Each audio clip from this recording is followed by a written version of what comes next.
Hi, welcome back guys. This is your friend, Cabbage_head fanfics. Back with amazing fanfiction. This is the third part of What If Deku Had 8 Sentient Quirks? Now before starting, please give this video a like and subscribe to the channel if you want more videos like this. Now let's get into the fanfic. Izuku couldn't help but feel nervous as he watched Katsuki go through some warm-up stretches on the big screen. Glancing around the viewing area, he subtly walked over to where Yagi-sensei was standing and whispered, "Is Katsuki gonna be alright? He didn't look like he got any sleep when I saw him this morning, which is really weird for him." Yagi-sensei coughed into his fist. "To be honest, I'm not entirely sure it's wise for young Katsuki to be active right now, but I don't believe it could be brought up without raising questions I'd rather not try to answer. He did let me know what happened, but I didn't want to have it weighing on your mind during the exercise. Stop by my office later, while there aren't, let's say, it's prying ears around." Izuku grunted, but backed off regardless. That gnawing pit in his stomach only grew deeper. I really hope they both know what they're doing. Katsuki was almost tempted to call the match off. Ever since his dream the previous night, One for All had been a lot more slippery, harder to keep a lid on. Not even Nitro Aura would keep it from threatening to run wild and burst out of his control. And trying to ignore it outright seemed to make it worse. He was managing so far, because he's Bokuga Motherfenji Katsuki, but it was starting to get on his nerves. So, I know Mines has, like, a delayed impact thing and Comic Man makes literal onomatopoeias, but I'm clueless on the others. Anyone else got intel? Tsu hummed. Kuji talks to Shemage a lot outside of classes, Karo. She can spread spores from her body, which can sprout into full-grown mushrooms almost instantly. The spores spread faster in wet conditions, Karo, and she's very creative with the species. Sada jumped in. "I've seen Gavaudin around the gyms after hours. The fur is a permanent mutation, but he can grow even bigger at the cost of being more animalistic. It's surprisingly similar to Sugar Rush, except it doesn't have an activation requirement, and he can turn it off at will." Katsuki grunted. "Good to know. How does it compare in terms of the end result?" Sada rubbed at his chin. "Haven't really compared directly. I did ask at one point, but he said something about seeking confirmation of superiority is unbecoming of a hero, or something like that." Katsuki frowned. "Great. I hate not knowing what I'm getting into. For now, assume that a head-to-head strength contest could be a bad idea against the furry guy. Ghost, I'd be careful of Shemage, since she doesn't really need to see you to put shrooms on you. Baker's dozen, I'd suggest you prioritize Mines, since you're more likely to be able to tank whatever he throws at you. Froppy, you focus on Comic Man, you can get around his attacks easier than the rest of us." Tsu gave him a deadpan look. "You can fly, Karo?" Katsuki sighed. "Yeah, but I'm also kinda hyper-aggressive, and the guy might have some issues with that after the sports festival. You heard what he said during the second match." "Fair enough, Karo." Ghost hummed. "So what should I do?" "I'd say you should try and keep Gavaudin busy. If you can get the KO, go for it, but I wouldn't expect it. General rule of thumb, animal transformations tend to include enhanced senses, so he could probably hear or smell you coming. So keep him occupied, but don't seriously engage until I show up." Sada frowned. "What are you going to be doing?" "Shemage needs to go down ASAP. She sprouts mushrooms on your body just by being near you. We can't have her weighing us down while we're occupied with her teammates. And unfortunately, Ground Gamma is arguably the best playground she could ask for." Tsu tilted her head. "How so, Karo?" "Think about it. Mushrooms thrive in cramped, wet areas. With all these pipes and towers, it's already cramped, and all she's gotta do is pack some kind of humidifier to make sure the place is wet." Hagakure shivered. "Yeah, no thanks." "Alright, all clear on the plan?" Tsu nodded. "Yep, Karo." Sadu adjusted his chef's hat. "All clear." Hagakure gave a double thumbs up. "Ready to go. Good. Be quick and be precise." The loudspeakers blared, and he crouched slightly, hands held low. Vlad King announced, "Match 5, begin." He was off like a literal rocket, blasting into the air and tearing through ground gamma like an intercontinental missile. Behind him, Froppy was jumping from pipe to pipe like some kind of deranged bunny, and Baker's dozen was hauling but on foot.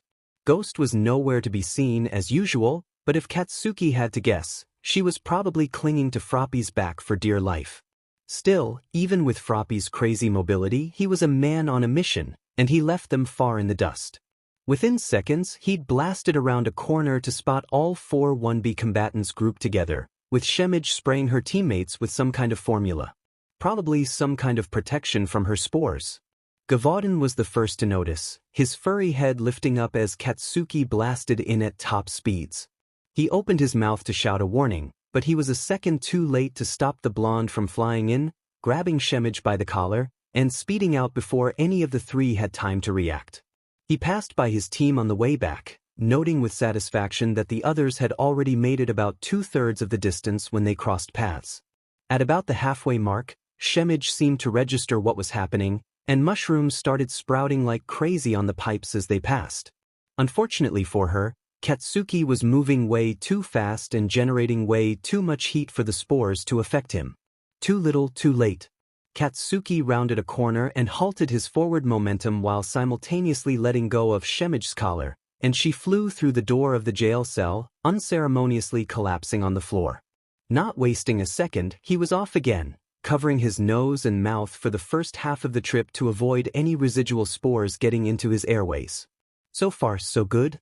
With any luck, we might.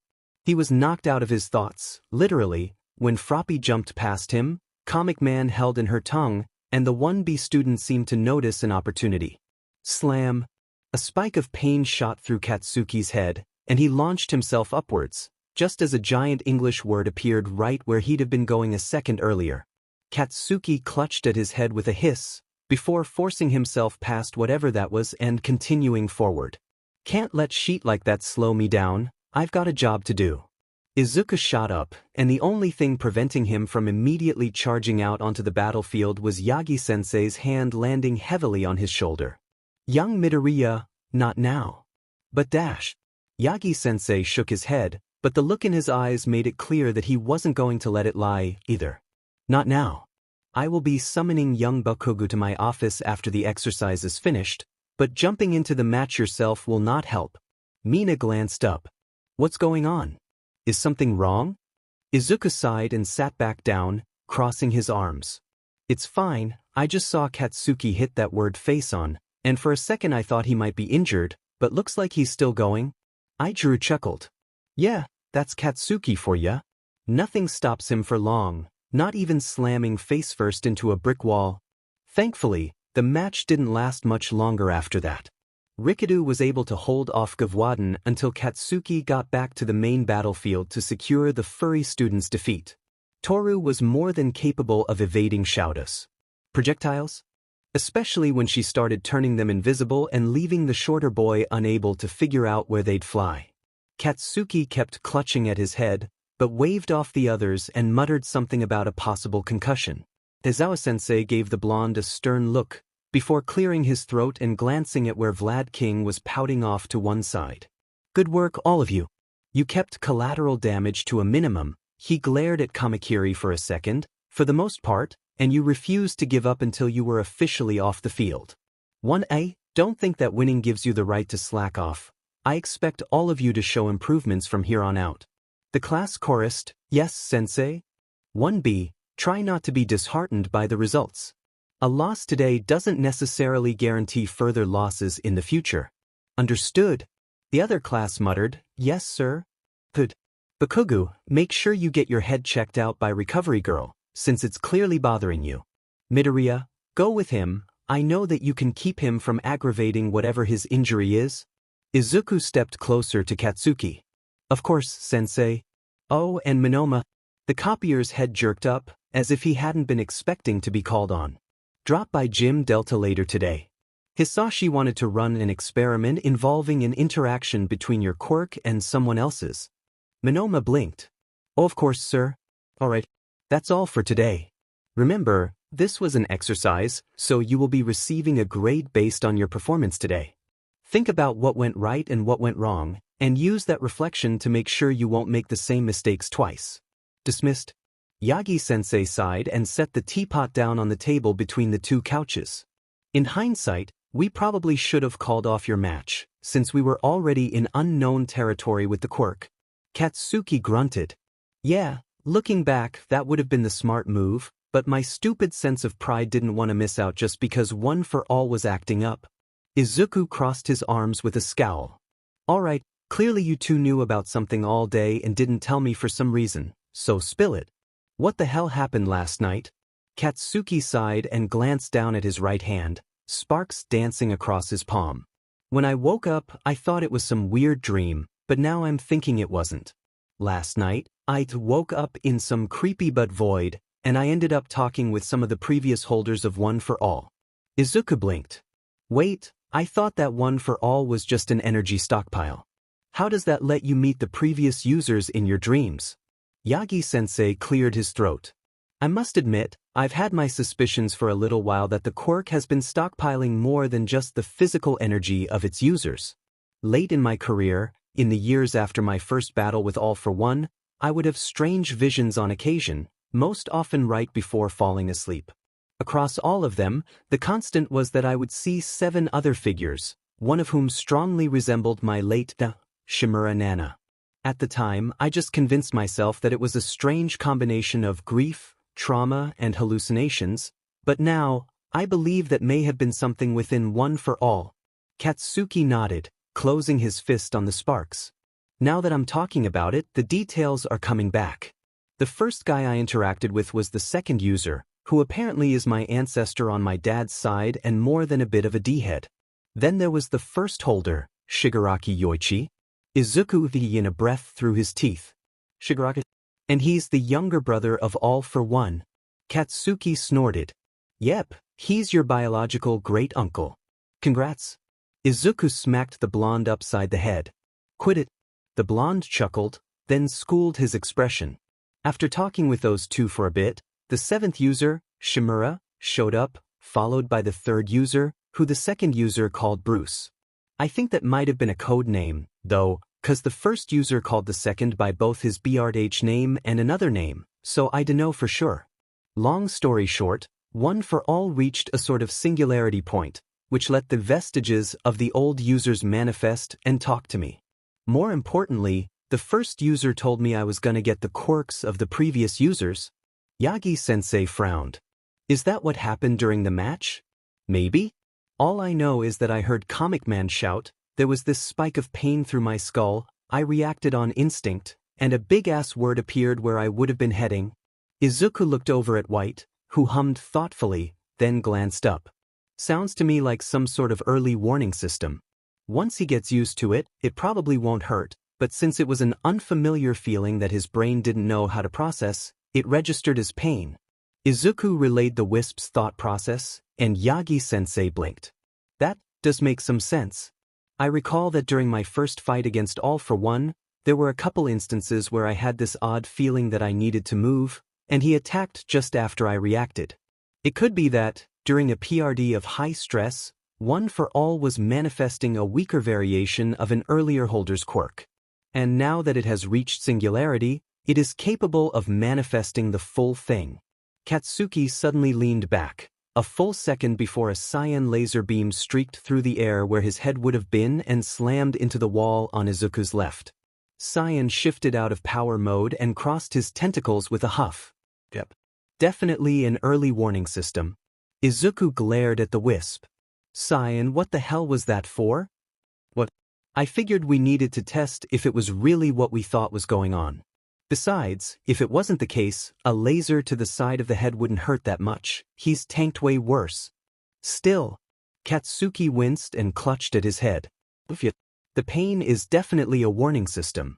I think White's got a point, though. Now that my brain knows what it is, the feeling's starting to hurt less. Red mimed smacking a fist into his palm. So what I'm hearing is, we spar with him until he fully acclimates to the quirk and it doesn't hurt him anymore, right? Izuku shot the wisp a glare. Red, no, we're not doing that. Katsuki grunted. Wonderful, just another thing to try and keep a lid on while we head towards God knows what. Wasn't enough for Nitro Aura to be a slippery little bee, was it? Izuku blinked. Wait, you're having trouble with Nitro Aura? Sort of. Every time I draw out any amount of One for All's energy, it starts acting up, like it wants to be stronger than I'm letting it be. There's a reason I wasn't using it during the exercise. Even just lightly tapping the accelerator makes the engine go from 0 to 100 in 6 seconds. Know what I mean? Izuku hummed. That does seem concerning, especially with how well you've been doing with keeping a lid on it so far. So, what do we do? Yagi-sensei rubbed at his chin. I think, first and foremost, we need to accumulate as much data on the previous users as we possibly can, and figure out their quirks. That way, once they show up, we know what we're dealing with and how to control it. If Sir Night-Eye could somehow track down All for One's Bardich name, I have no doubts that he could unearth this sort of information. Izuku grunted. That, and this is a new development about One for All, so he should probably be included anyway. That too. Katsuki huffed. So the Dinin thing isn't just storing physical energy, it's even storing quirks. Sounds like One for All is a lot more like All for One than any of us are probably comfortable with. When Izuku and Katsuki got back to the dorm, they were surprised to find that most of 1B was also there in the common room. Tenya sped up to them as soon as they'd taken off their shoes. Welcome back, you two. We have decided on beef stew for tonight's dinner. Izuku grinned. Sounds great. So, how come 1B popped over? I believe they wish to discuss today's joint exercise, and potentially get an outside opinion on ways to improve their performance. Izuku jogged up, a worried expression on his face. Katsuki, you doing alright, bro?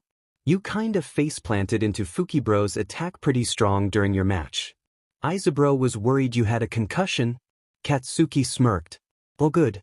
Recovery girl gave me a clean bill of health.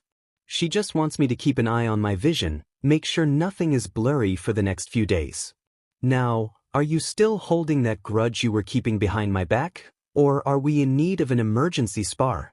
Izuku chuckled and looped an arm around Katsuki's shoulders.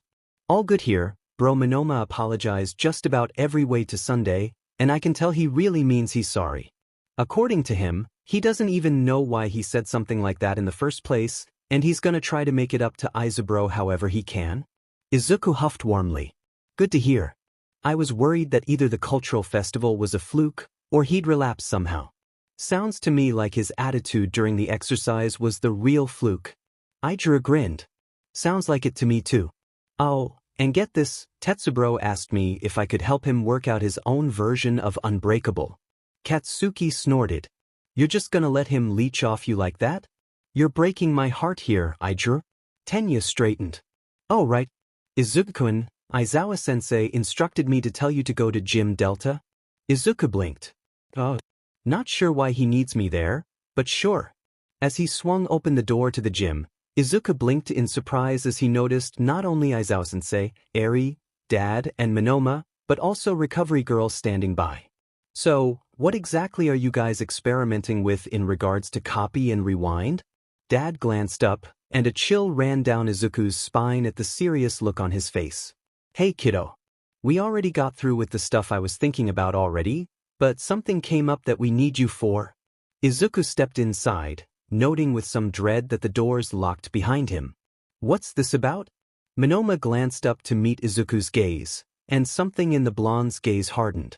Is it not enough that I needed to be humiliated in front of my teacher's rival? You choose to deepen my shame by having me prostrate before the representative of my rival class? Eri shrank back, clutching at Aizawa-sensei's breathed leg nervously. What's wrong with him? He wasn't like this a bit ago. The blonde glanced at the girl, and his expression softened again. Sorry about that. I'm aware I can be theatrical at times. Dad gestured blankly towards Monoma. See? Shoyuta brought up how the kid seems borderline bipolar sometimes, and that hit a few warning notes in my head. I called in Recovery Girl, and she mentioned she's seen a few oddities in his medical records, but nothing that's serious enough to warrant deep investigation.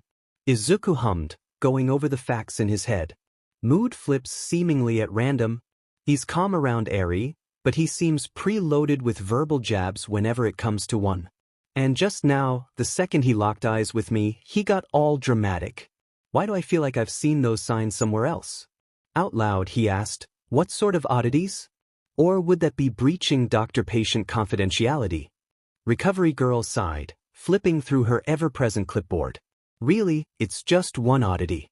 Roughly 4 years prior to his acceptance into UA, Minoma Nito was admitted to Jaku General Hospital. According to his medical records, he was diagnosed with a severe concussion, and after a brief stay, he was released with no further complications. However, his parents voiced concerns that their son had been acting odd ever since.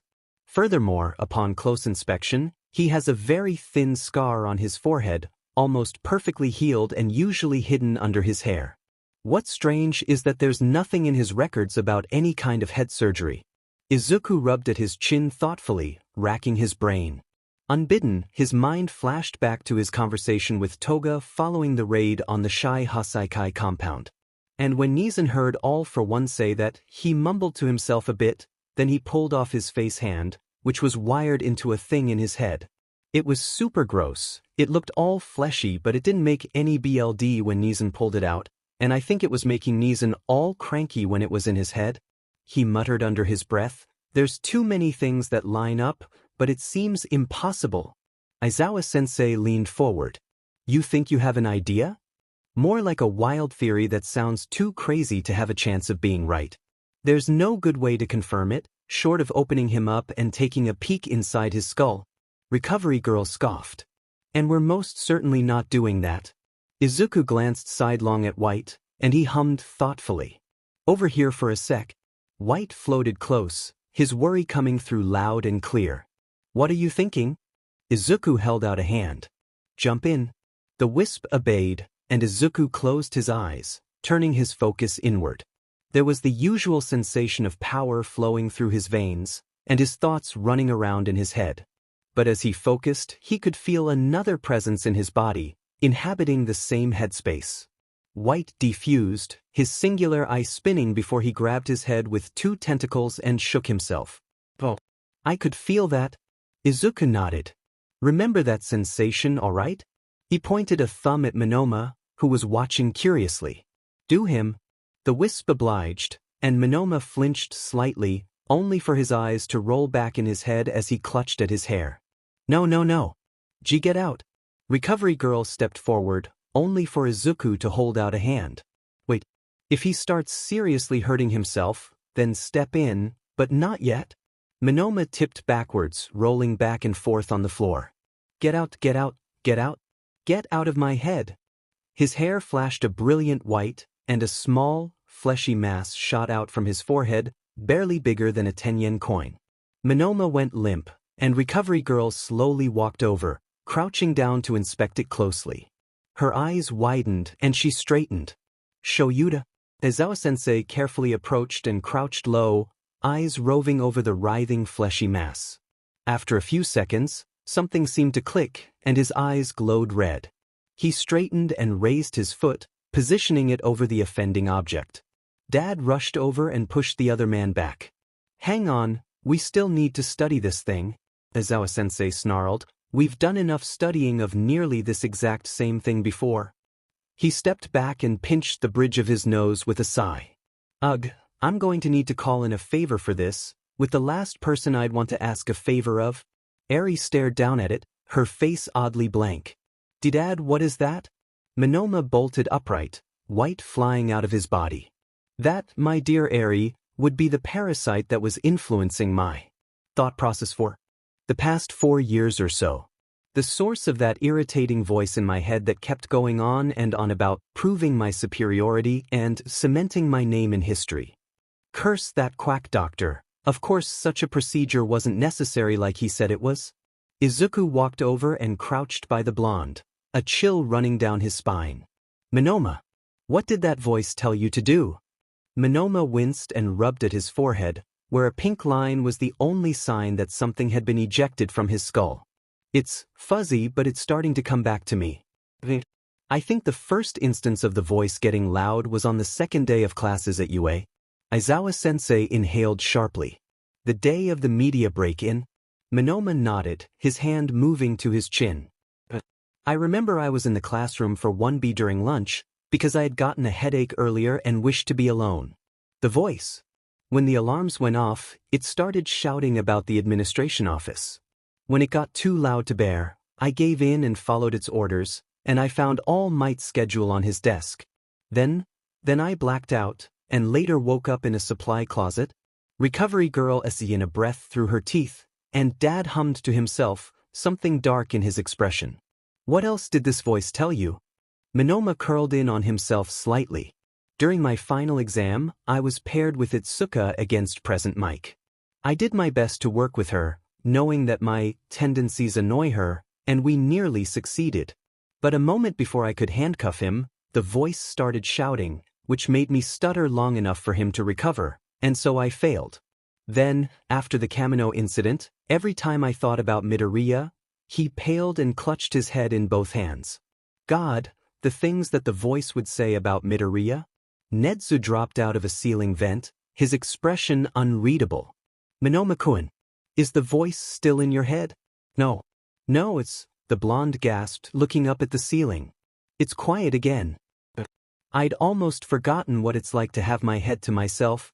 The mammal nodded and glanced at Aizawa-sensei. Find him, we need his experience in this matter. At the same time, I need to make an overseas phone call. I believe it's time for a certain someone to return to his roots. Izuku glanced around the room and swallowed nervously.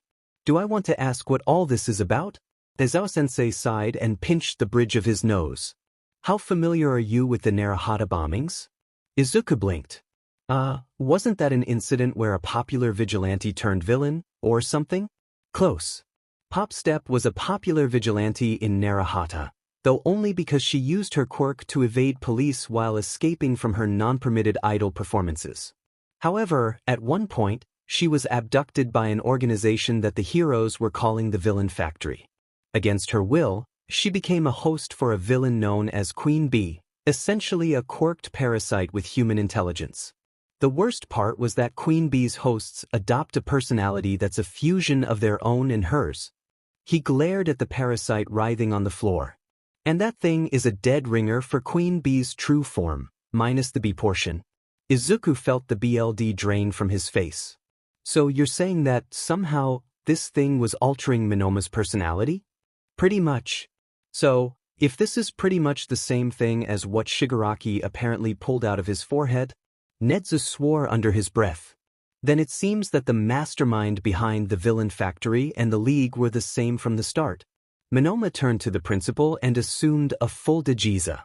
I sincerely apologize for my antagonism towards my sister class and my traitorous actions. I accept any punishment you deem fit, sir. Netsu waved a paw dismissively. There is no need for that, Monoma-kun. Your actions were hardly any fault of yours, as clearly the blame lies with the doctor who implanted that foul creature in your head and the villain who deemed the procedure necessary to begin with. Eri shivered. What's going to happen to it? Netsu scowled. First, we will determine its exact function and origin. Then, we will see if we can use it to identify any other possible hosts within the school. After that, complete incineration should suffice. Izuku paled. Sir? Young Midoriya, I believe you may be aware of my extreme distaste for biological experimentation. Indeed, one of my greatest pet peeves is humans who believe they are fit to wield the power to create new life. But this, somehow, manages to be even worse. This thing is a disgrace to science and biology. It can only barely be considered alive, and its mere existence is an affront to nature. It is a bastardization of a parasite, engineered solely to fulfill the whims of its creator. I will not let it continue. Aizawa-sensei pulled Eri in close. All for one is lucky that he's locked in Tartarus right now. If he wasn't, nothing would stand between him and one very set-off mammal. The second that Kurogiri's phone started ringing, the entire base fell silent. The misty bartender slowly retrieved the device from his pocket and accepted the call, laying it on the table in front of him. Shigaraki. Kaoni stiffened, but forced himself to stay calm. What's up, Doc? I have a new task for you and the League. Your little spat with that old Yakuza family was interesting, but hardly fruitful. This, however, will be a major step forward. If you'll recall, I mentioned shortly after Kamino that before I'd give you the modifications needed to evolve, I'd have to see if you're worthy of inheriting MSDR's legacy. If you succeed in the task I'm giving you, you'll have my full support. Despite himself, Kaoni couldn't help but lean in excitedly. This must be big if getting it done gets us the doc's trust. What's the mission? Shortly after MSDR took you under his wing, he decided to set a sort of contingency plan if he were to ever be captured by the heroes. This plan takes the form of a longtime ally of his, a servant by the name of Gigantomachia. In essence, he was the foundation for much of my research into creating the Nomus. He's a powerful man with multiple quirks, but still retaining sentience and some intelligence. I want you to find him and get him on your side. Kaoni hummed. That's it? Just track a guy down and convince him that we're on the same team? It's hardly that simple. Machia has a one-track mind, and he's wholly devoted to MSTR. Simply telling him that you're succeeding MSDR's legacy won't be enough. You'll need to prove to him that you're strong enough to command him. And to be frank, calling him a man would be doing him a disservice. If anything, he's almost a living mountain. Himiko looked pale, but Kaoni forced himself not to react. So we need to show him that we're leveled up enough to OHKO a mountain? Not exactly. Like I said, he's rather powerful, and he's proven a valuable asset several times in the past. While you're proving your strength to him, you'll also be proving to me that you have some semblance of control and direction. Show me that you can subdue a powerful opponent without outright disintegrating him, and I'll support you. Understood? Kaoni grunted. Sure. Gonna give us a place to start looking? Or do we have to scour the entire country until we find him? That won't be necessary. Kurogiri, I'm texting you the coordinates to one of MSDR's safe houses that's close to Gigantomachia's location. Don't warp. Right on top of him. That could end rather poorly. He shouldn't be too strong to track down, but I'm not giving you all the answers. You'll have to seize this power for yourself, Shigaraki. And to make sure you're sticking to this task, I'll have Kurogiri running other errands for me while you're tackling Gigantomachia. The call cut out, and Kurogiri's phone dinged with a text notification. Himiko walked up and gripped Kaoni's arm nervously. You're not gonna make all of us fight this guy, right, Nizan? Kaoni chuckled and slipped on an artist's glove, then ruffled her hair. Of course not. From the sound of it, this guy's a min-max tank. I'm not sending in our rogues and support for a TPK. Besides, the doc is setting this as a challenge for me, not necessarily the league as a whole.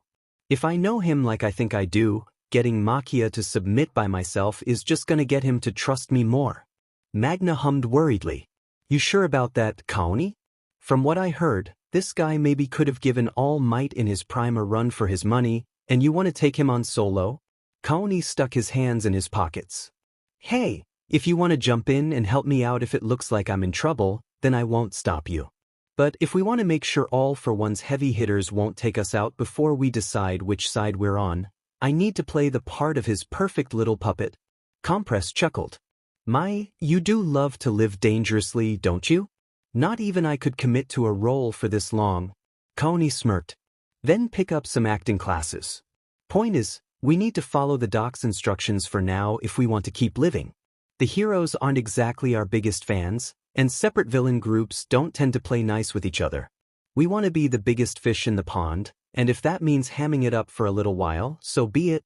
Turns out, Living Mountain was pretty accurate. Kaoni let out an impressed whistle as a massive figure burst from the rocky ground in front of them. DMN. The doc wasn't kidding when he was talking about how stacked this guy is.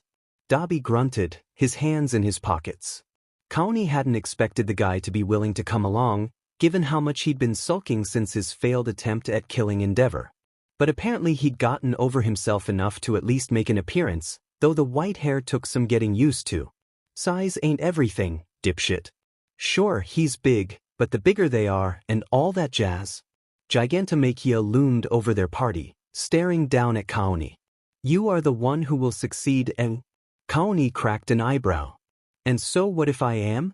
The giant raised his arms high, fists clenched. Kaoni swore under his breath and jumped back, the rest of the league following suit right as Machia slammed his arms into the ground. The earth shattered, and a massive shockwave blew everyone back. Why, sir? He's too weak. Tears poured from the giant's eyes as he clutched at his head. Oh, it's no good. I can't possibly accept him as your successor. Dabi scowled, blue fire pouring from his hands. This effer thinks he can write us off just like that? Kaoni held out a hand, and the arsonist paused, his quirk shutting off. What? Kaoni calmly walked forward, hands held low by his sides. And what makes you think I'm weak, Makia? The giant paused, looking back down at him. You're too small. Antar would tower over me, but you're tiny. And you're skinny. Antar was never that thin. Kaoni smirked, flexing the fingers on his right hand. Sure, but that's just the way I look. Nowadays, you can't tell how strong someone is from looking at him. So why don't you come a little closer, and I can show you what I'm really capable of. 1 month later. Kaoni glanced up as Himiko and Spinner walked up, the former wearing a brand new fluffy coat. Since when did we have the funds for something like that? Spinner sighed. The doc gave us some funds for the next couple weeks, but Himiko decided she wanted to get a new coat instead of, I dunno, food or something silly like that. At least Kurogiri can get us some basic supplies when we need them, even if the doc has him on other stuff. Himiko pouted, burying the lower part of her face in the coat's lining. I was cold and it looked cute. Spinner rolled his eyes. Whatever. How's progress with the big guy? Kaoni chuckled weakly. Slow but steady. I think I've finally got a read on his attack patterns. He fights for 48 hours and 44 minutes straight, then curls up and naps for 3 hours, rinse and repeat. And no matter where I try to hide myself, he finds me right away. Probably picked up my scent early on, but even washing in a river doesn't help. Though, either he's moving slower or I'm getting faster, 'cause I can dodge his attacks a lot easier than when we started. Might take a while, but we'll get there. Twice's phone started farting, and he glanced down at the screen. Oh hey, it's Jiren. Compress huffed. Oh, so when I call him, there's nothing, but he's okay with calling you? Hey, he took care of me for a while before introducing me to the league, and he still calls on occasion. A-hole never picks up when we call him, no. He's a great guy. He raised the phone to his ear. Hey, Jiren. Answer compress calls, damn it. Why haven't you checked in recently? An unfamiliar, tinny voice responded, oh, that would be our fault. I take it this is Babaigawara Jean, villain named Twice. Compress hummed. They're using a voice changer. Twice scowled. Who's this? Where's Jiren? Oh, you haven't checked the news recently, have you? Compress pulled out his own phone, opening up his news app. The broadcaster announced, continuing yesterday's pattern, another severed finger has been found. As a refresher, the first 4 were found at the main residence of the Shai Hasaikai villain group, Hosu City Terminal, the Chua Expressway, and Ground Zero in Kamino Ward, in that order. Today, a pinky finger was found near the wreckage of Endeavor's agency.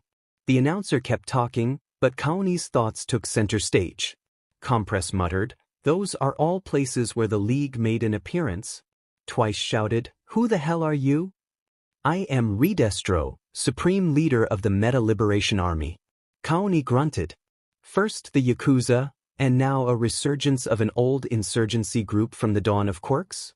Are we going through some kind of retro boom? Also, haven't you been selling loads of books recently? Don't get caught up in the fad. Please. We started the fad. Twice bristled. Where the hell is Jiren? What do you want? Oh, he's right here in the room with me. Alive, of course, but missing a few digits. 5 fingers, to be exact. As for what we want, it's simple. We wish to liberate meta abilities. To tear down the current framework, and rebuild it into a world where people are free to use their powers as they see fit. Magna frowned. That's not exactly at odds with what we're after. Himiko pouted. Is this like the Yakuza wanting to use our name? Kaoni huffed. Release the broker, and call back later. We're a little preoccupied with something else at the moment. Once we're done with that, I might be willing to hear you out. Oh, but I think you'll want to hear this, so take a break. First of all, I won't be releasing Jiren. He's far too valuable of a hostage for that. I've heard the League is big on solidarity. I must say, I admire his work ethic. He did a fine job staying away from the prying eyes of the heroes and the police, retreating into the darkness. Sadly, that left him vulnerable to a strike from that same darkness. He did completely do away with his client list just before we caught him, which is commendable. And he didn't utter a single word, even under torture or when his fingers were cut off. But we were able to restore the deleted data, so his resistance was, ultimately, rather futile. Kaoni scowled. Get to the point, Revolution Club. The Meta-Liberation Army has made substantial preparations for the day of our glorious return. For generations, we have endured, withstood, taken root, and made ready. Calling us a mere Revolution Club is rather hurtful. 116,516 warriors stand with our cause. We're already prepared to take action. Spinner scoffed. Nice bluff. Nigata, That's rather deep in the mountains. The League tensed, and twice tossed his phone towards where Kaoni was sitting. Too late for that, I'm afraid. We already have a satellite camera locked on you. Wherever you go, we'll know, League of Villains. We can easily leak your location to any of the top 5 heroes, and they'd undoubtedly drop everything to surround you. Kaoni grunted. Thanks for the heads up. What do you want? Naturally, the head of this liberation must be a Destro. Unfortunately, the League has taken center stage in the hero's eyes. Therefore, we shall personally crush you, thus signaling the revival of the great Meta-Liberation Army. Jiren's fingers and their locations were an oath to that effect.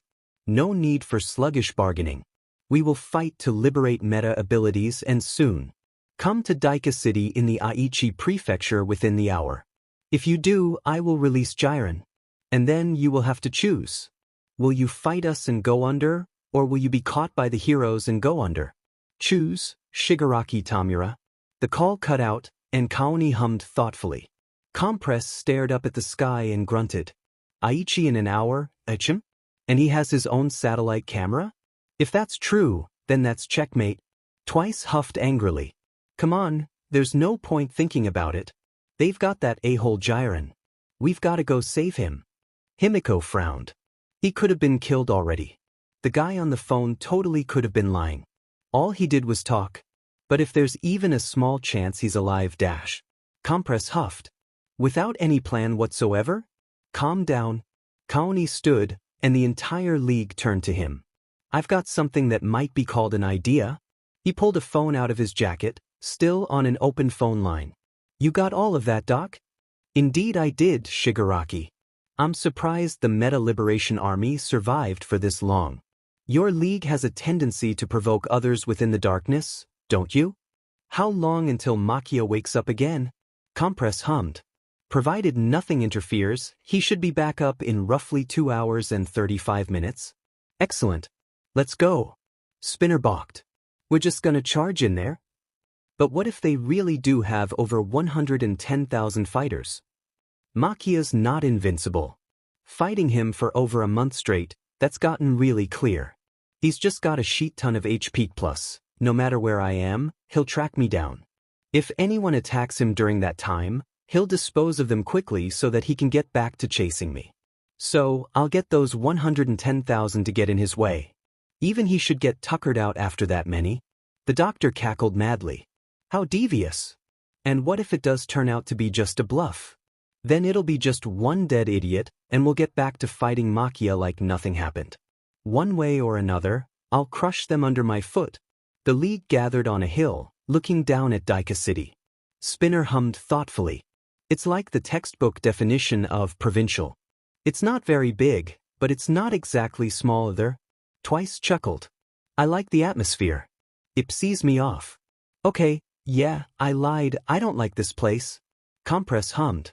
So, the so-called Meta-Liberation Army has over 110,000 soldiers here? He pulled out a pocket watch and glanced down at it. Gigantamakia should wake up in approximately an hour and 40 minutes. At that point, he'll track Kaoni to here, and hopefully we'll run into this army. If they knock each other out, we'll win. Question is, can we last that long? Himiko tensed and glanced behind them. Someone's coming. The League assumed battle stances, only for the stranger to shout, Please, hold your fire. A hero in a purple and green outfit slid up.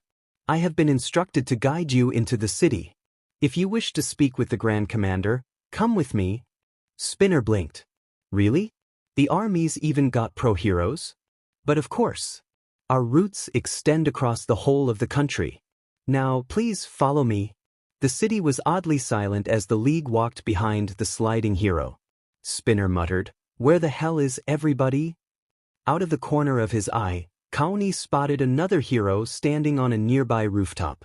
"It's the whole city, isn't it?" Their guide called back, "Indeed."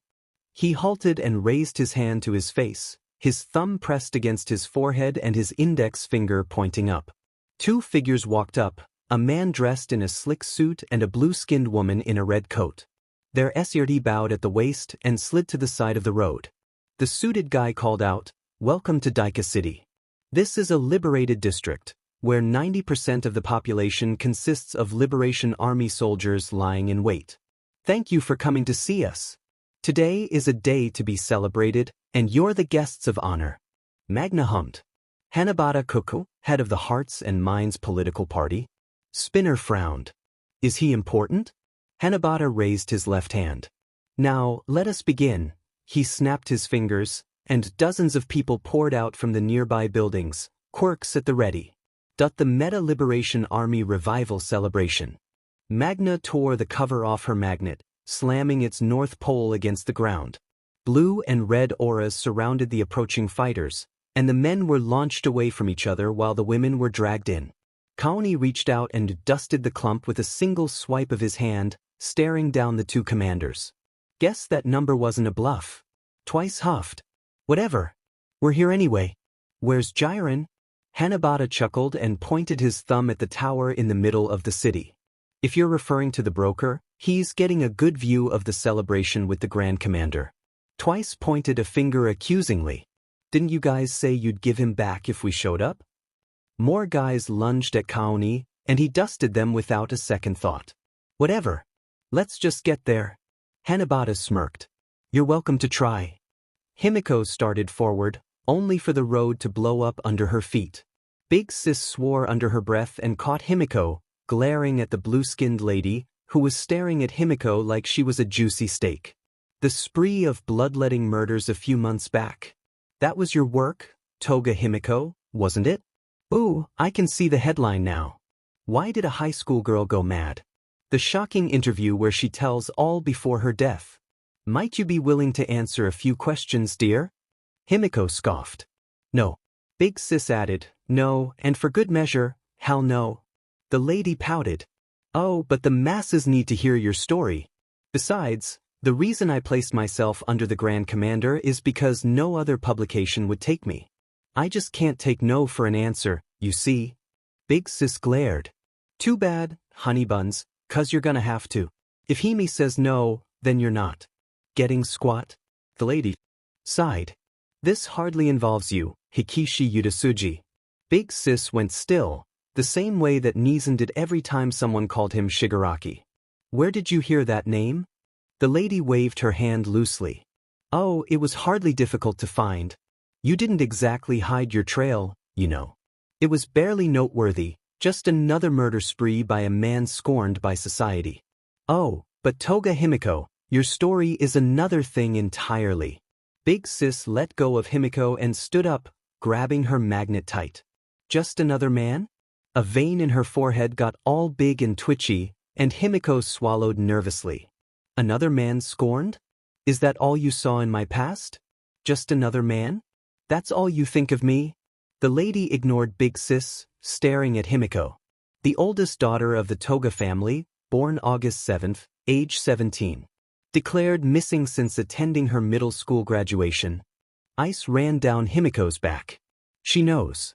Did you watch the candid interview with your parents? What about the footage of the interviews with your middle school classmates? She knows, she knows, she knows.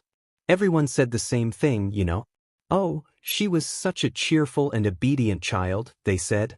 So why did you turn to a life of killing, Ichim? Why did you throw away a normal life?" That last one felt like one of her knives, stabbing through all the thoughts running through her head. "Normal? How did you become insane?" Himiko slowly got to her feet, standing next to a fuming Big Sis. "Normal, huh? Everyone thought I was normal, huh? Yeah, I was normal all the time.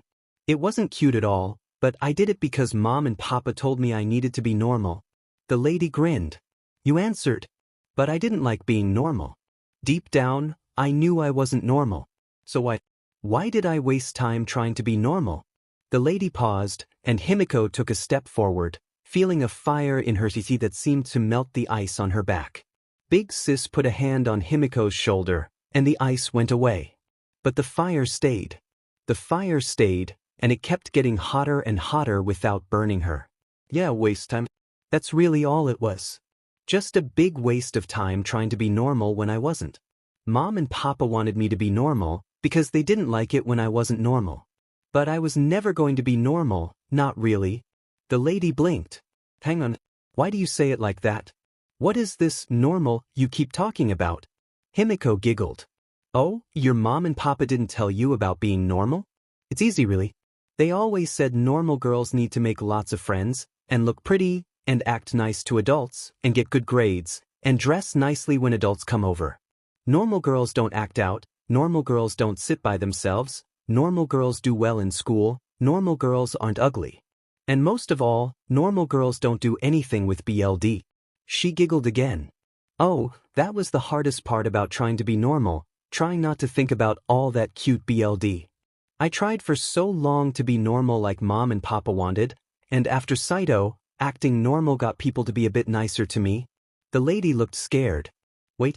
Himiko smiled wide, the kind of smile that Mom and Papa had always said didn't belong on normal girls. But that wasn't me. I'm not normal, and being what I'm not is just super uncute. I'm not Toga. I'm not the normal girl that Mom and Papa wanted. I'm just Himiko. Big Sis chuckled and ruffled her hair. DMN right you are. She looked at the scared lady and scowled. And for your information, Beach, Hikishi Yudasuji died alongside the last guy who thought I'd march to whatever tune he sang. I wanted to be Hikishi Kenji, but these days, I'm way more comfortable being Big Sis Magna. She set her magnet on her shoulder, the S end pointed forward, and the rude lady glowed red. Himiko slipped a knife out of the holder on her leg, tapping it against her cheek. I thought the army's ideas were a little cute, but if they mean I'd have to be normal or Big Sis would have to be Yudasuji, then you're not really cute at all. The rude lady got yanked towards Big Sis, and Himiko threw her knife. The lady pulled her head up just as it stabbed into her face, right between those creepy black eyes with the green circles.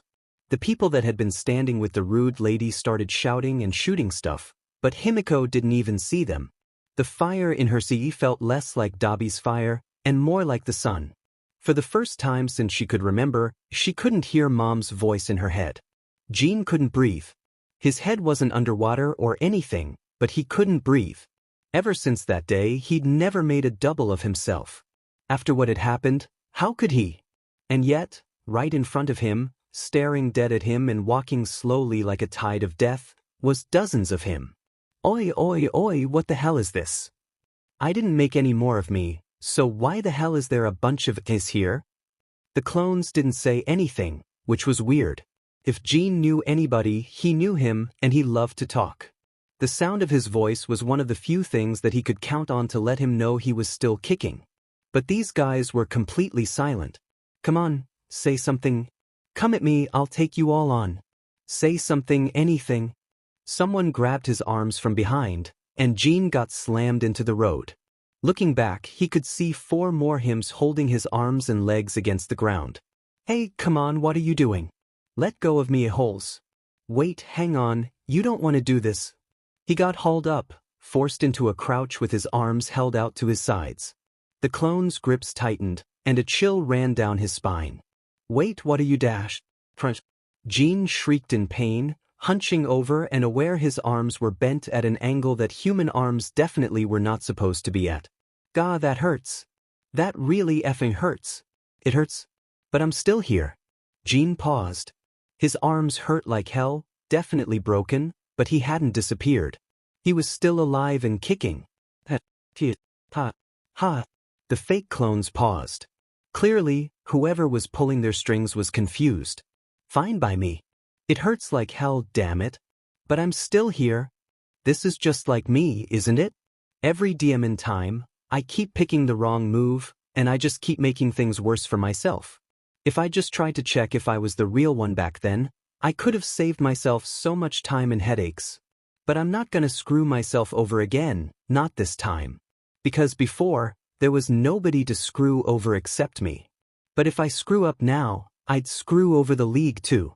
Compress, who always has a witty one-liner that gets me out of my head. Spinner, who always drags me into video games if I start losing myself. Dabi, who always tells me to be me. Magna, who always says good things about my quirk and the things I can do with it. Himiko, who always helps me wrap up before I split. Kaoni, who always accepts me into the group, no matter how much I F up.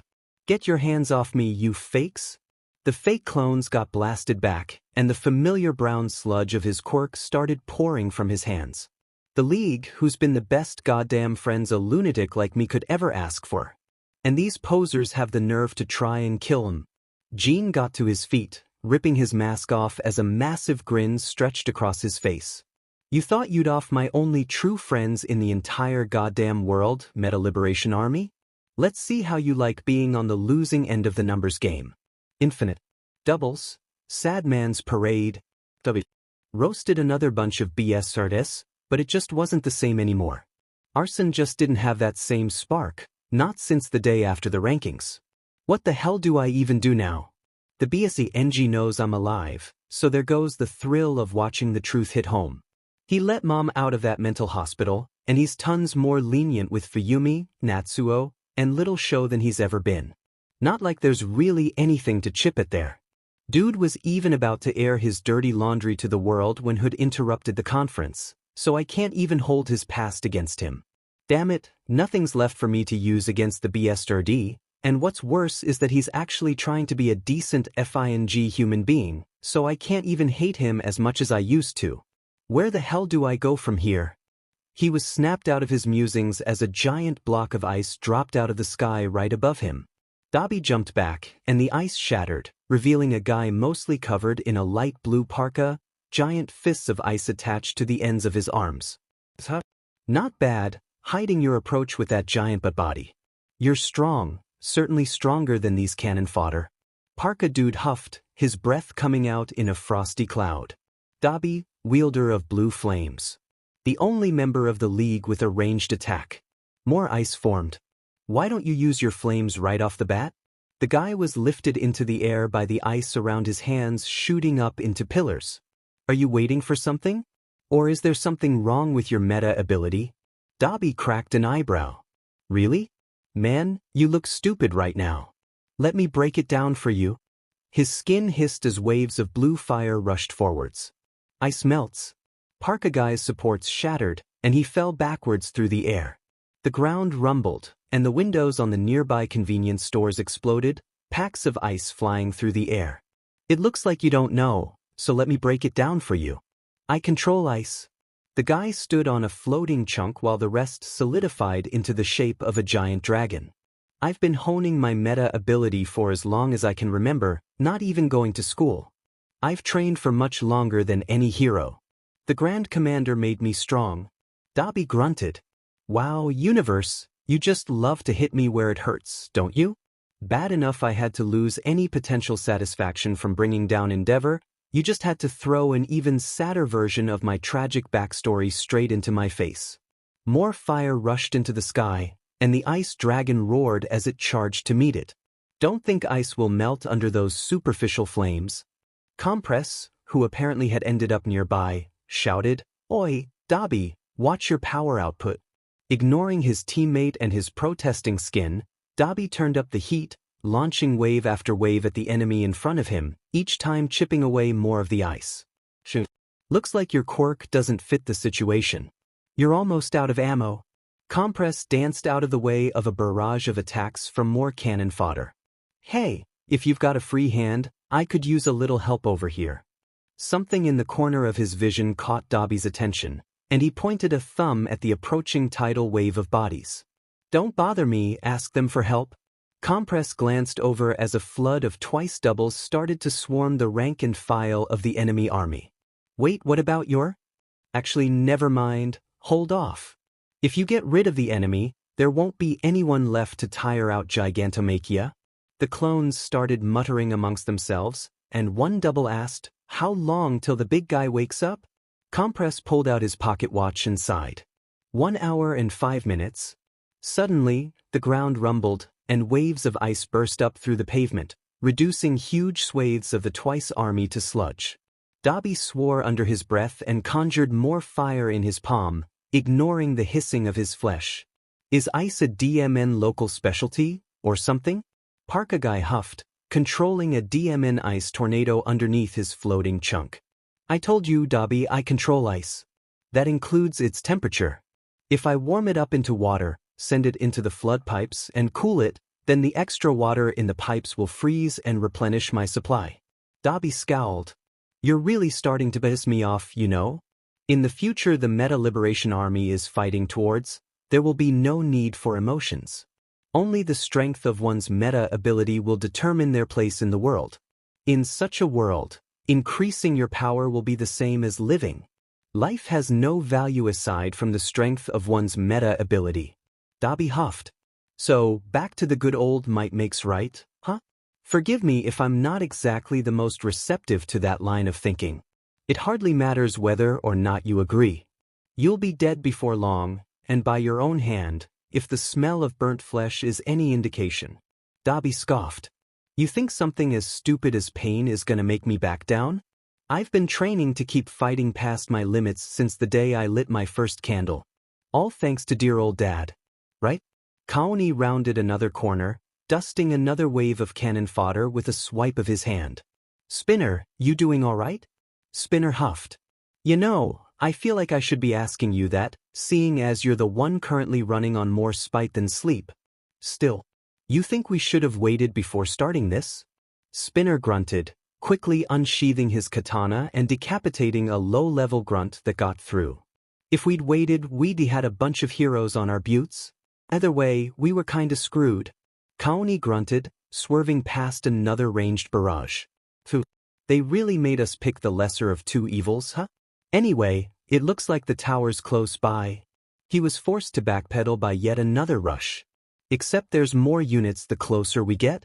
A massive barrage of ranged attacks launched at the two of them, only for a tidal wave of Twice to barrel past and intercept. So, finally found you too. Shame we lost most of ourselves to the ice, though. Kaoni smirked. Got over your baggage, eh? Clear a path to the tower, but leave plenty of pieces for Makia to deal with. You got it. And if you can, catch a few winks. You look like death warmed over. Kyudai hummed to himself, stroking his mustache as he contemplated the Shimura boy's development. He's grown into that fractured quirk much faster than Emser had anticipated. Perhaps that time spent around the Midoriya brat helped it settle? Out loud, he mused, a pity that MSDR's daughter took her son to the pediatrician instead of Mizudafu General Hospital. Perhaps I could have caught that brat's quirk and informed Nova before it had a chance to fully develop. Setting aside the Midoriya boy, it seems Project Rebirth is proving to be a remarkable success. Shimura seems to be settling into the proper mindset near perfectly, and should be easily dominated by MSDRs once the copy is implanted.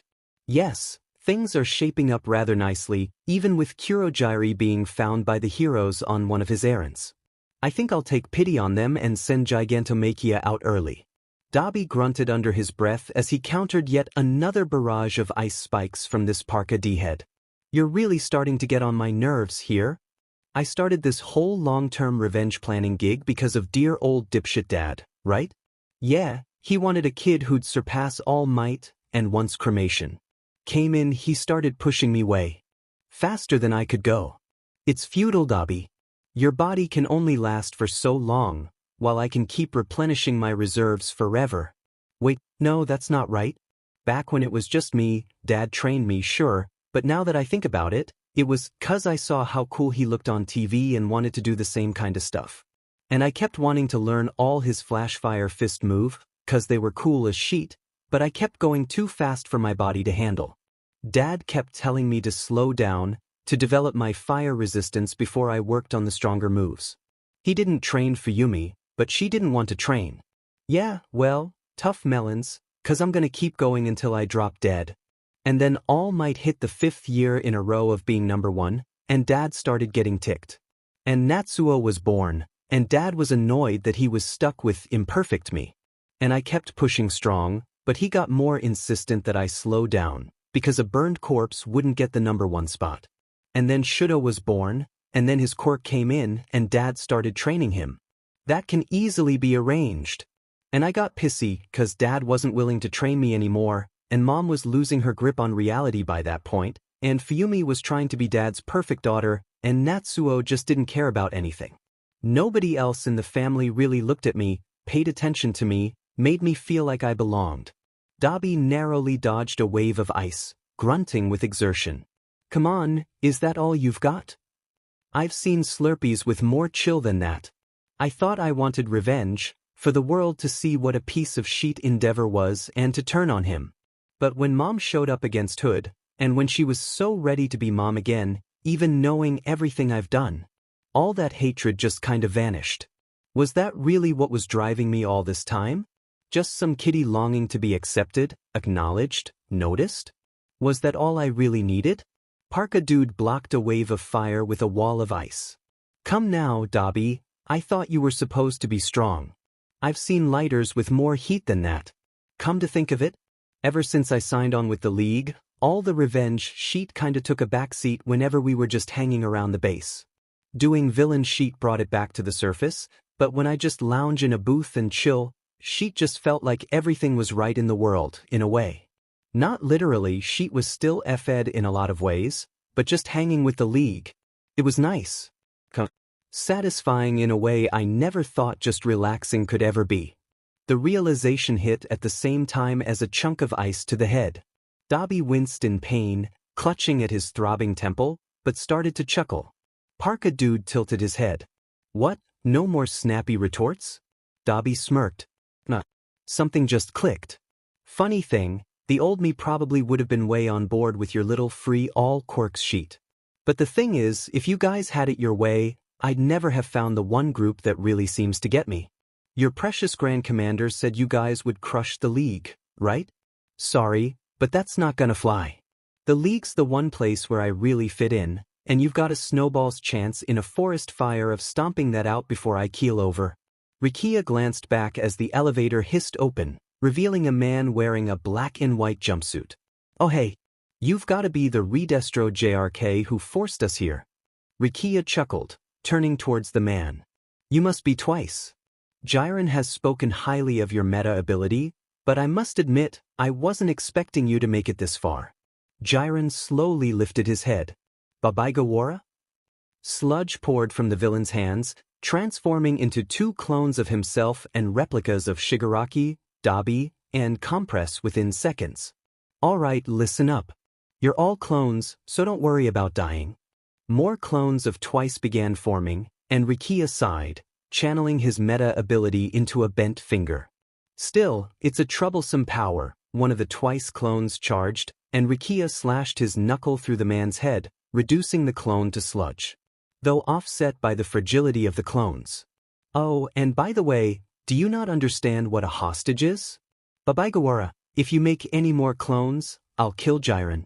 He's not a formal member of the league, so I'd rather not, but if you force my hand, I will.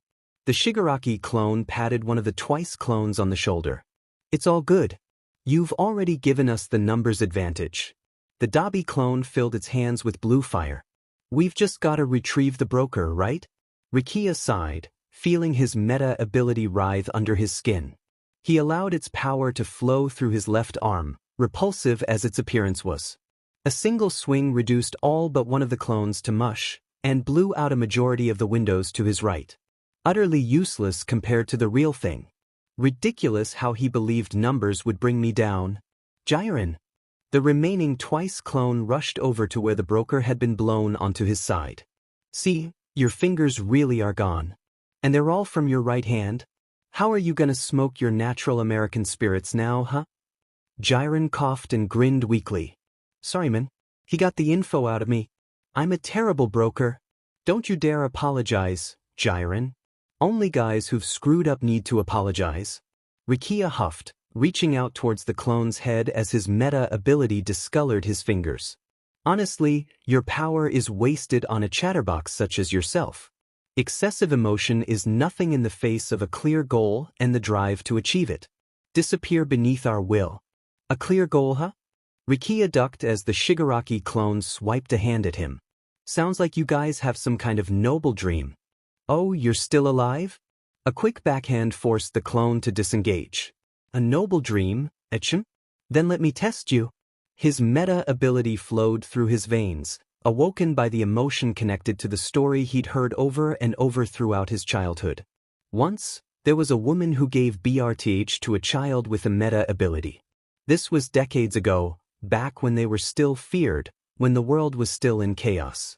When stones were thrown at the mother's precious child day after day, she quietly pleaded to the world, "This is my child's quirk.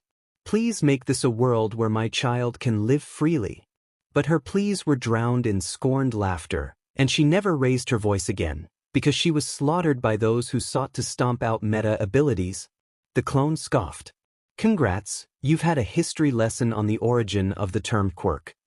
Am I supposed to be impressed? Oh, my apologies. I was under the impression that you hadn't undergone compulsory education.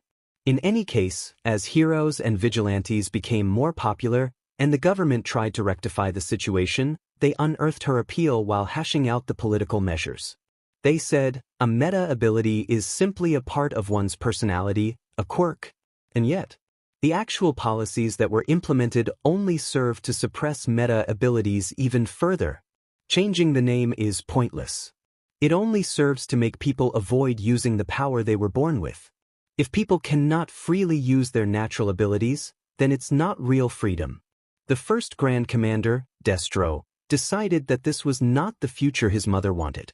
He decided that meta abilities must be able to be called quirks in the truest.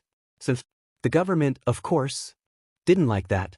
Do you know why he had such a large bounty on his head? He revolted against the country. He sought true freedom.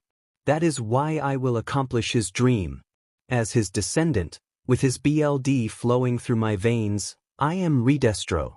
Do you truly think a band of misfits with the simple longing to destroy carry more weight than our cause? The clone huffed. Oi twice.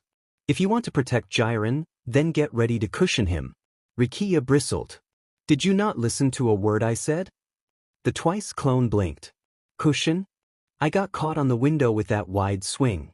When I glanced down, I met a certain someone's gaze on the ground. Pretty sure he's gonna get rid of the tower. After all, it's what I would do. Kaoni pressed his right hand against the wall of the tower, and cracks ran up its length within seconds.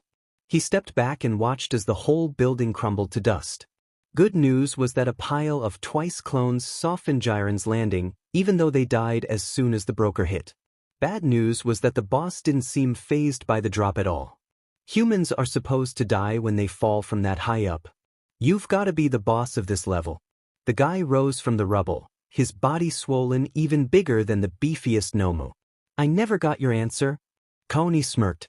So, how are you feeling right about now? What was it you said on the phone earlier? 110,000 warriors, or something. Let me guess, you figured you could throw your numbers at us and watch from the backlands, right?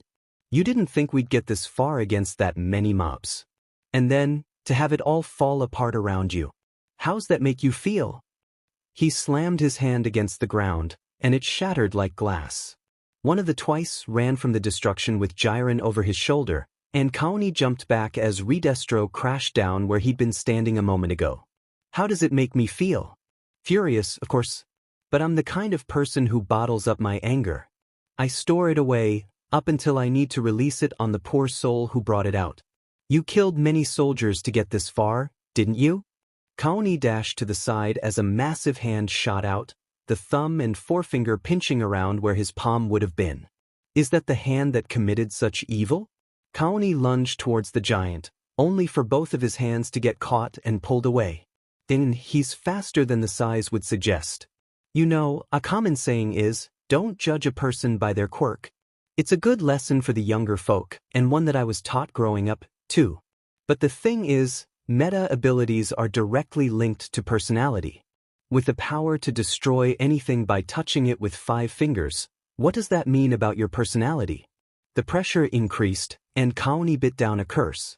I didn't get a chance to ask you earlier, Shigaraki. What sort of burden do you bear? What will you make? Or are you a hollow fool who indulges in destruction without thinking of creation? Destruction and creation. Why does a part of me recognize that? Through the pain, Kaoni forced his left hand to press against Ridestro's massive finger, which cracked instantly. The giant immediately tossed Kaoni aside like a toy, but it meant his hands weren't being crushed, so he'd take it. Pathetic. Even with your meta ability at risk of being lost forever, this is the best you could accomplish? You are no match for me. Kaoni coughed as he slowly got to his feet. Bringing something down, then raising it back up?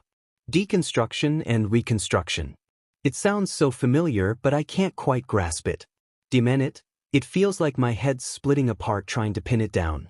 Ridestro took a step forward, the ground shaking under his weight. Meet your end, League of Villains. I'll kill this guy first. Kaoni lunged forward, swiping at the man's arm with both hands. Ridestro dodged, but for some reason, it seemed like the giant was moving slower than normal. A worried look spread over the villain's face, and Kaoni grinned. He's worried. He didn't account for all the EXP and stat boosts I got from fighting Makia. If anything, that was a tutorial for this boss fight. Small, nimble player against a big, tough boss. Alright, let's Dark Souls this sheet. Kaoni took off, literally running rings around the big guy while dimly aware that his shoes were long gone. What's wrong? Can't keep up? Hardly. The discoloration spread over most of Ridestro's face, and his body swelled even bigger, shredding the upper half of his suit. It seems I was premature to judge you as inferior. 80% liberation. Writhing black energy gathered in the giant's palm, drawing in the surrounding rubble like a black hole. Playtime is over. Kaoni lunged in, and the behemoth swung, slamming the ball of energy straight into him. Stress output burden. Kaoni was launched through several city blocks, and by the time he skidded to a stop in the middle of a bunch of rubble, he definitely had more than a few cracked ribs. Oh, Timon, that hurts. But my HP's not at 0 just yet. Gotta get back to the boss arena. Thankfully, nobody interrupted him as he limped back the way he came. Ridestro looked shocked as Kaoni approached, dropping the phone he'd been holding up to his ear. In the distance, Kaoni could hear the sounds of something crashing through the city, but that wasn't nearly as high on his priority list as the giant in front of him.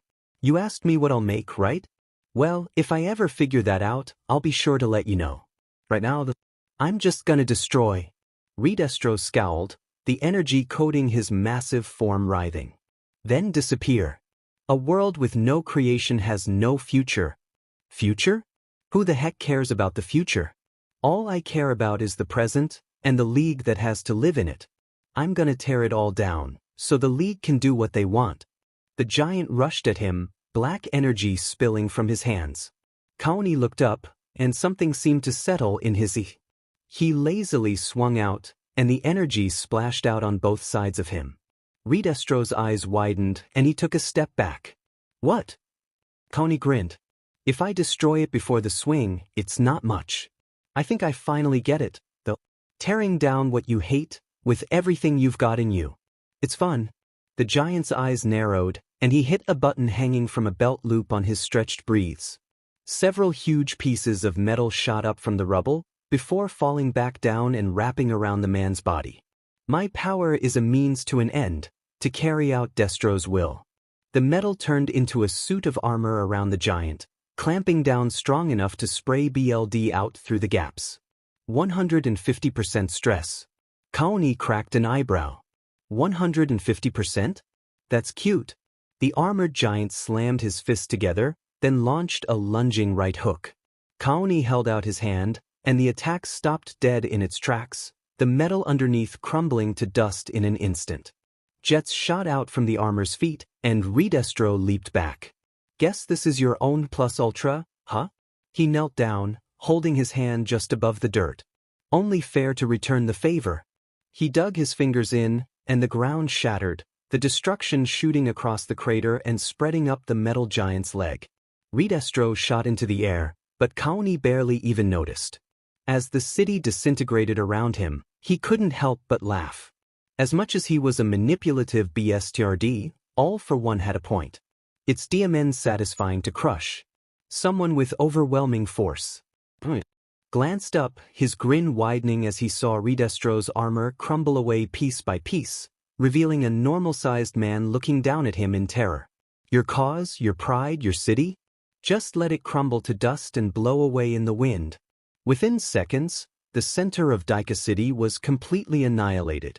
Kaoni slowly got to his feet, knowing that he felt one wrong move away from crumbling himself, but choosing not to care. He walked forward, coming up to where Redestro was holding a piece of metal in front of his legs, the BLD on it showing that he'd amputated his own feet. The villain looked up as Kaoni approached. Kaoni tilted his head and smirked. Remind me again, what was it you said over the phone? Right. You said you'd personally crush the League to signal the revival of the Meta Liberation Army. Redestro chuckled weakly. Seems I may have been mistaken. I had assumed that we were at odds with each other. But there may yet be room for negotiations. Kaoni grinned darkly. Oh no. You said it yourself. No need for sluggish bargaining, you said. Redestro. Kaoni glanced up at the edge of the newly formed crater as a truck screeched to a halt, followed by a swarm of Meta Liberation Army soldiers. The guy standing on top shouted, "Everyone, go save the Grand Commander." Kaoni smirked, glaring directly at them.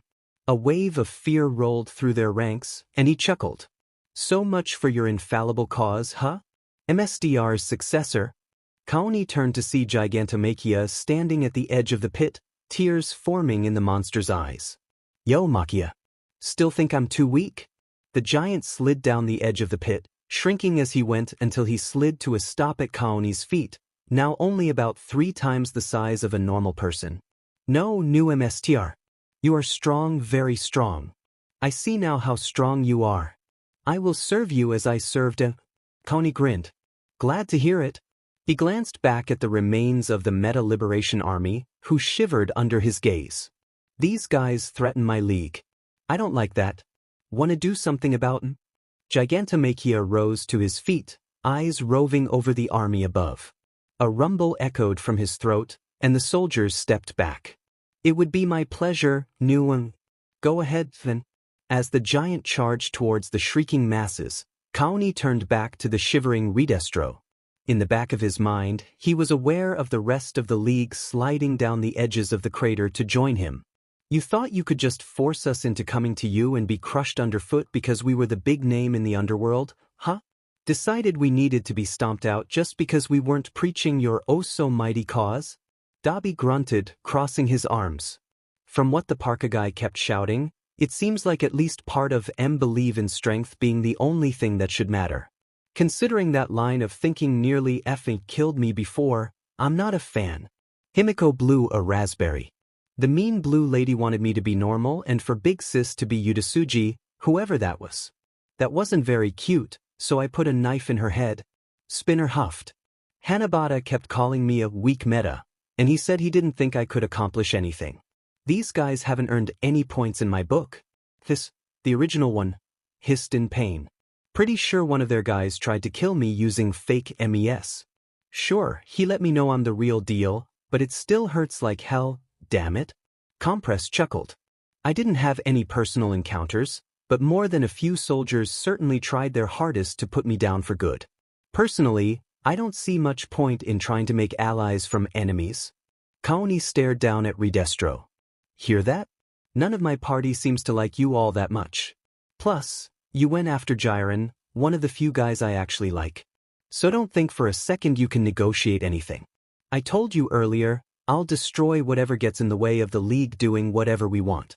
And from where I'm standing, it looks like your precious Meta Liberation Army is getting in the way. Himiko hugged Kaoni's arm. I'm sticking with the League, 'cause the League lets me be who I am. Twice patted Kaoni's shoulder. I'm with the League, 'cause the League helps me keep track of myself. Magna shouldered her magnet. I stand with the League, because the League doesn't care about who I used to be, only who I am. Dabi crossed his arms.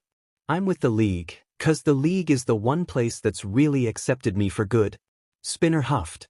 I'm with the League, 'cause the League doesn't give a DMN about my limitations, just that I'm able to pull my weight. Compress twirled his cane. I stand with the League, because the League alone appreciates me for all I am. Kaoni locked eyes with Redestro. Sounds like we're all in agreement. He stomped forward, and the Grand Commander's head was splattered against the ruined ground. Himiko giggled with delight, and Dabi grunted in satisfaction. The sound of ringing caught his attention, and Kaoni pulled his phone out of his miraculously intact pocket, accepting the call on speaker. Slow clapping rang out, and the doctor said, "Well done, Shigaraki Tamura." "Well done indeed." Kaoni grunted. "I'm surprised you caught all of that, document. I figured any cameras in this level would be dust by now." "Oh, trust me, I have my own methods of surveillance." "But more to the point, what a way to make your point. After all, you did promise that you would crush the Meta Liberation Army under your foot, one way or another, and you fulfilled that nicely. Plus, you've demonstrated your strength to Gigantomachia, and your worth to me." Kaoni smirked. "Does that mean I've met the level requirement for that evolution you promised?" "It does indeed. Find somewhere secluded, and I'll pick you up with warping." "I'd move quickly, the heroes are already on their way." The doctor hung up, and Dabi smirked coldly. "Sounds like we've got him fooled." Kaoni chuckled. "Yep. So once he's given us all his support, we show him what we really think of him." The bell rang, and everyone fell silent as Aizawa-sensei walked in, looking even more haggard than usual. "All right, I'm ready to fall asleep for the next month, so let's get this over with. I'm sure you've all heard about the recent disaster in Deika City, right?" Aijiro hummed nervously. "Do we even know what happened?" Aizawa-sensei sighed. "Yes and no.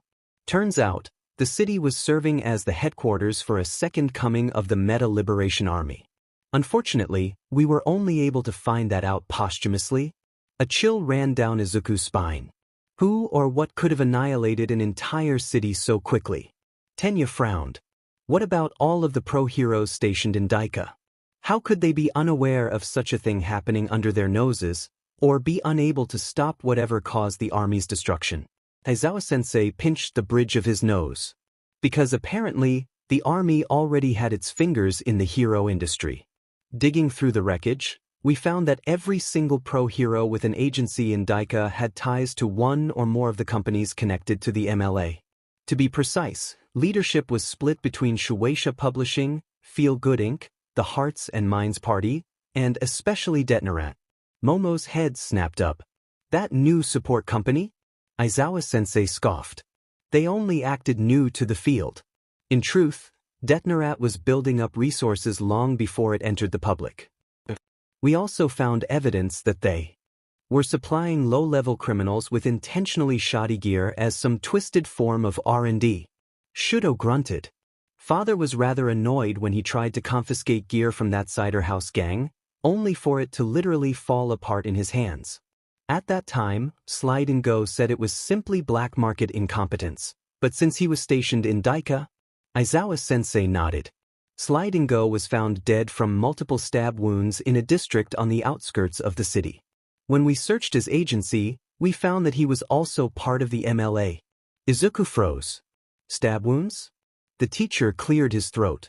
In any case, in light of this new development, the HPSC is pushing for more boots on the ground. As such, they're requiring all students with provisional licenses to find a work-study this time around. Mina blinked. "Wait, they can do that?" Tenya huffed. Much to Tensei's chagrin, the Hero Public Safety Commission is capable of a great many things. Aizawa-sensei nodded. "Agreed, but don't say that where the news outlets can hear you. Anyways, I'm certain that those of you who had work studies last September are eager to go back, but I'd actually suggest that you look for a different agency to go with." Ochako and Aijiro groaned, and Tsu pouted. "That's not to say it's a requirement, but it's something I'd highly recommend. It's always a good idea to branch out as much as you can, so you're able to act outside of your comfort zone. Remember, no good hero is a one-trick pony," the class chorused. "Exactly. Oh, by the way, Midoriya, drop by the administrative office after class today, there's something I want to talk to you about." Getting through the day's lessons with Aizawa-sensei's cryptic line on his mind wasn't easy, but Izuku managed. Even still, he was quivering with curiosity and a hint of dread as he knocked on the door to the teacher's office. Aizawa-sensei answered almost immediately, nodding silently and leading the way towards a table in the corner. Nedza-sensei and Yagi-sensei were already sitting there, and the former glanced up as the two approached. "Ah, Midoriya-kun. Please sit." Izuku obliged, glancing between his teacher's various expressions. "So, what's this about?" Aizawa-sensei sighed. "I said during homeroom that we both did and didn't know what happened in Deika. I talked about how we discovered the existence of the new MLA through postmortem investigations. What I didn't mention, and I'm pretty sure you picked up on, is the fact that we're sure the League was involved in a major capacity." Izuku breathed in a breath through his teeth. "The stab wounds on Sliden Go gave me suspicions, but we're absolutely certain?" Yagi-sensei nodded grimly. "Absolutely. In addition to stab wounds on Sliden Go, we found multiple regular citizens with the same cause of death. More importantly, we found one of Toga's signature knives buried in the skull of Kazuki Chitose, the executive director and lead reporter of Shueisha Publishing. Wait, isn't that the same woman who asked about the League potentially converting me? You know, during the press conference UA held before the raid at Kamino?" Nedzu-sensei blinked. "I'd forgotten about that, but you are correct, she was indeed the one who asked that. Do you think that Toga killing Kazuki was at all instigated by that?" Izuku hummed. "I doubt it. If Toga had intended that as a gift to anyone at all, she probably would have left some sort of note, most likely carving the kanji into Kazuki's skin. The lack of anything like that leads me to believe she ticked Toga off personally." Yagi-sensei hummed. "Duly noted. In any case, not only did we find several people dead from stab wounds, we also found several scorch marks and piles of dust around the city. Plus, many buildings had spherical chunks taken out of them, there were puddles of brown sludge everywhere, and some pieces of metal had been magnetized." Izuku frowned. "Dabi, Tamura, Compress, Twice, and Magna." Aizawa-sensei grunted. "Unfortunately, there's a fair few causes of death that don't quite line up with what we know of the League's abilities. A huge stretch of the city was wrecked, as though some giant figure had charged through the buildings in a straight line. In addition, a significant percentage of the deaths looked like they were crushed underneath something massive, too massive to be rubble repositioned by compress." Izuku hummed. "You're right, nobody in the League that I remember could do any of that.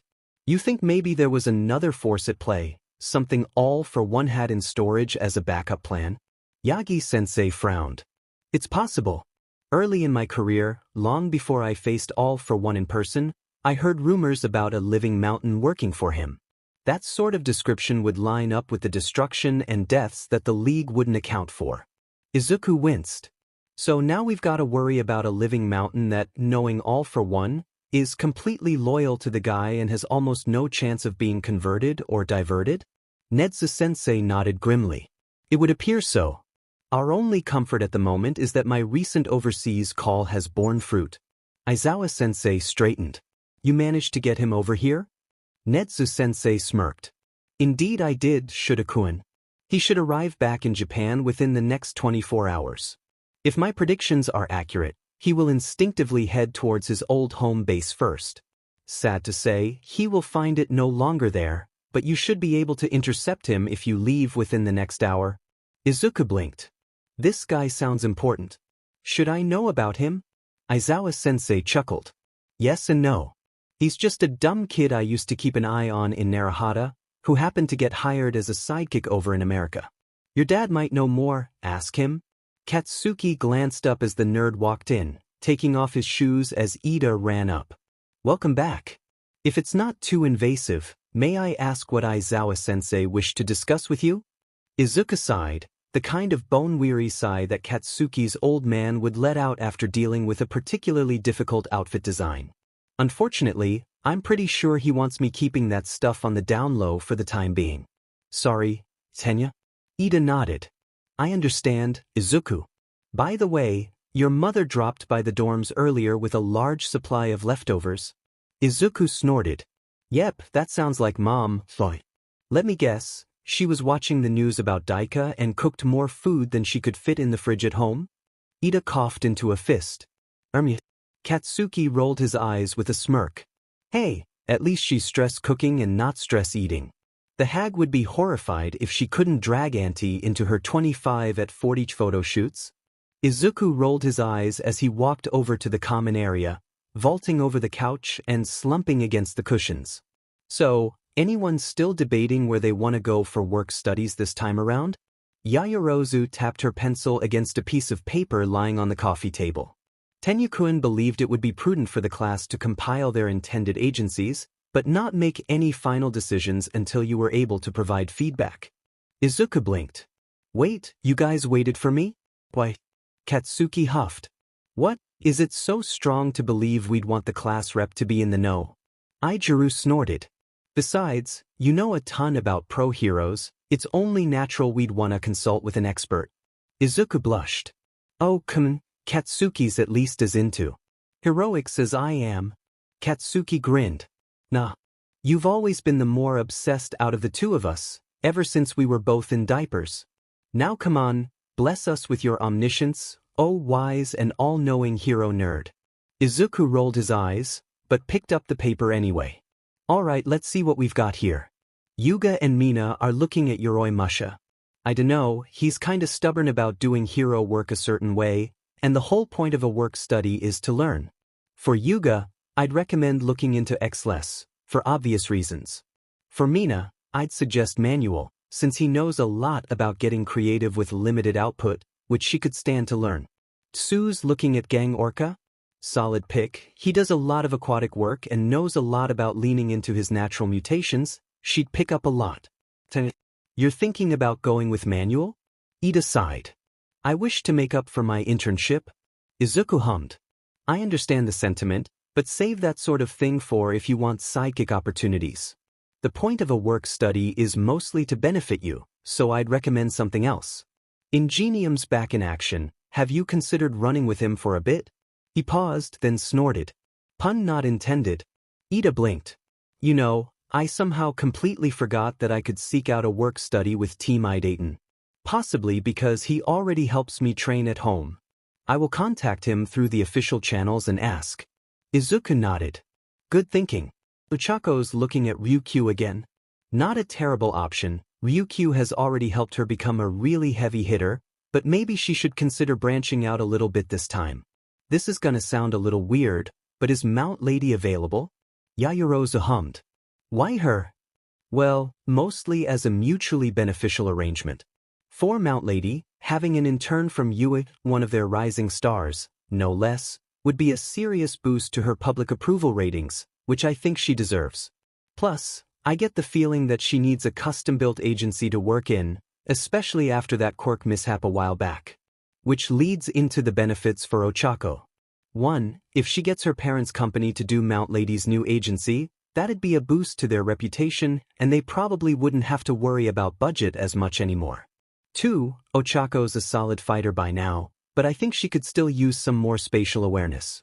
Not to mention a slightly lower willingness to rip out her surroundings for weaponry. Katsuki grunted, thinking back on Uraraka's match during the joint training exercise. Fair point? Ida nodded. I agree. If memory serves, Mount Lady has actually formed a team with Kamui Woods and Edgeshot, dubbed the Lurkers. Izuku grinned. Perfect. If Ochako interns with those three, she'll pick up image management, spatial awareness, area control, and precision. Plus the other upsides I mentioned. Alright, let's see. Mashireo and Rikadu were thinking of going to Shishido? That's not a bad idea.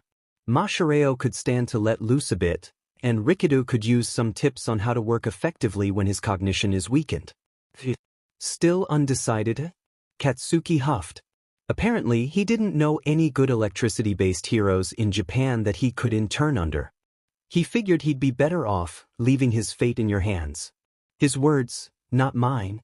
Izuku frowned, rubbing his chin. White popped up and warbled something, and the nerd nodded. Yeah, that could work. Gunhead might not be the obvious pick at first thought, but given that his personal martial art focuses on grabs and throws, Denki could get a lot out of it. Sure, he likes to discharge, but he'd be more effective as a human taser. Not that he's ineffective at range, especially thanks to Mei's upgrades, but he could use the extra tool in his kit. Uraraka hummed, which made everyone look up to spot her sitting cross-legged on the ceiling. Yeah, I'd considered Gunhead for my internship, but I thought it'd be good to go through my whole list first, which is how I ended up with Ryukyu. Izuku blinked.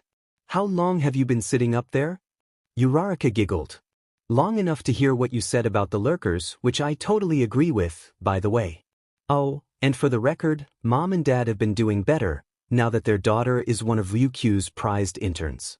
But they do enjoy custom orders, since Dad likes a challenge, so I don't think they'd mind designing an agency that Mount Lady could work in at full size. Izuku chuckled, but Katsuki could make out a hint of anxiety in the nerd's voice. Good to know. He cleared his throat and looked back down at the paper. Okay, let's see. Idru, you're going with Fat Gum again? Idru chuckled. Yeah, I know Aizawa-sensei said we should try to branch out, but since I learned so much from Fat Gum, I kinda wanted to help Tetsuburo get a work-study there. Us defensive types have to look out for each other. Izuku shrugged. Fair enough. Kuji's looking at Wash's agency? Wasn't my first thought, but I can see that working. Wash would be a good option to help Kuji figure out alternate methods of communication, so there's that. Mezu and Kyuka are considering Gang Orca. Kyuka I could see, since he'd be able to help her refine her sonic blasts, but I think Mezu could get a lot more out of a work study with Eel Boy. Honed senses, sprouting long appendages, dealing with public opinion. Shuji poked his head out from the stairwell. Eel Boy is an option? Izuku smirked knowingly. Oh, is someone suffering from a bit of fanboy disconnect? Shuji pulled his mask up higher on his face. No comment. Izuku snorted and turned back to the paper. Alright, hint. Going with the lurkers? He tossed his head back and groaned. On the one hand, he could learn a lot from Kamui Woods, but on the other, he's absolutely aiming to be more around Mount Lady than the other two. Uraraka dropped to the floor and cracked her knuckles. Don't worry, I can keep him honest. Well, as honest as he can be. Izuku sighed gratefully. Thank you. Okay, let's see. Oh, Fumikage was with Hawks for the first round? How good for him. Well, if it worked out the first time, it might work out the second time. Shudo was thinking of going with Endeavor. Given how the guy's been cleaning up recently, should be okay. I was expecting her to go for Spectrum again, but no, she's aiming for Edge Shot with the lurkers. Makes sense, he's the most well-known for being stealthy. Katsuki snorted. The irony of that sentence is astounding. Ida blinked. It is? Oh yes, I suppose it is. Yaoyorozu giggled. Indeed. Izuku fluffed the paper. Alright, Hitoshi just put down undecided. I'm guessing he couldn't find an underground hero that would fit UA's policy for first-year students on work studies. Not that he'll have much luck there, most underground pros are kind of freelance. Yaoyorozu cleared her throat. If I might offer a suggestion?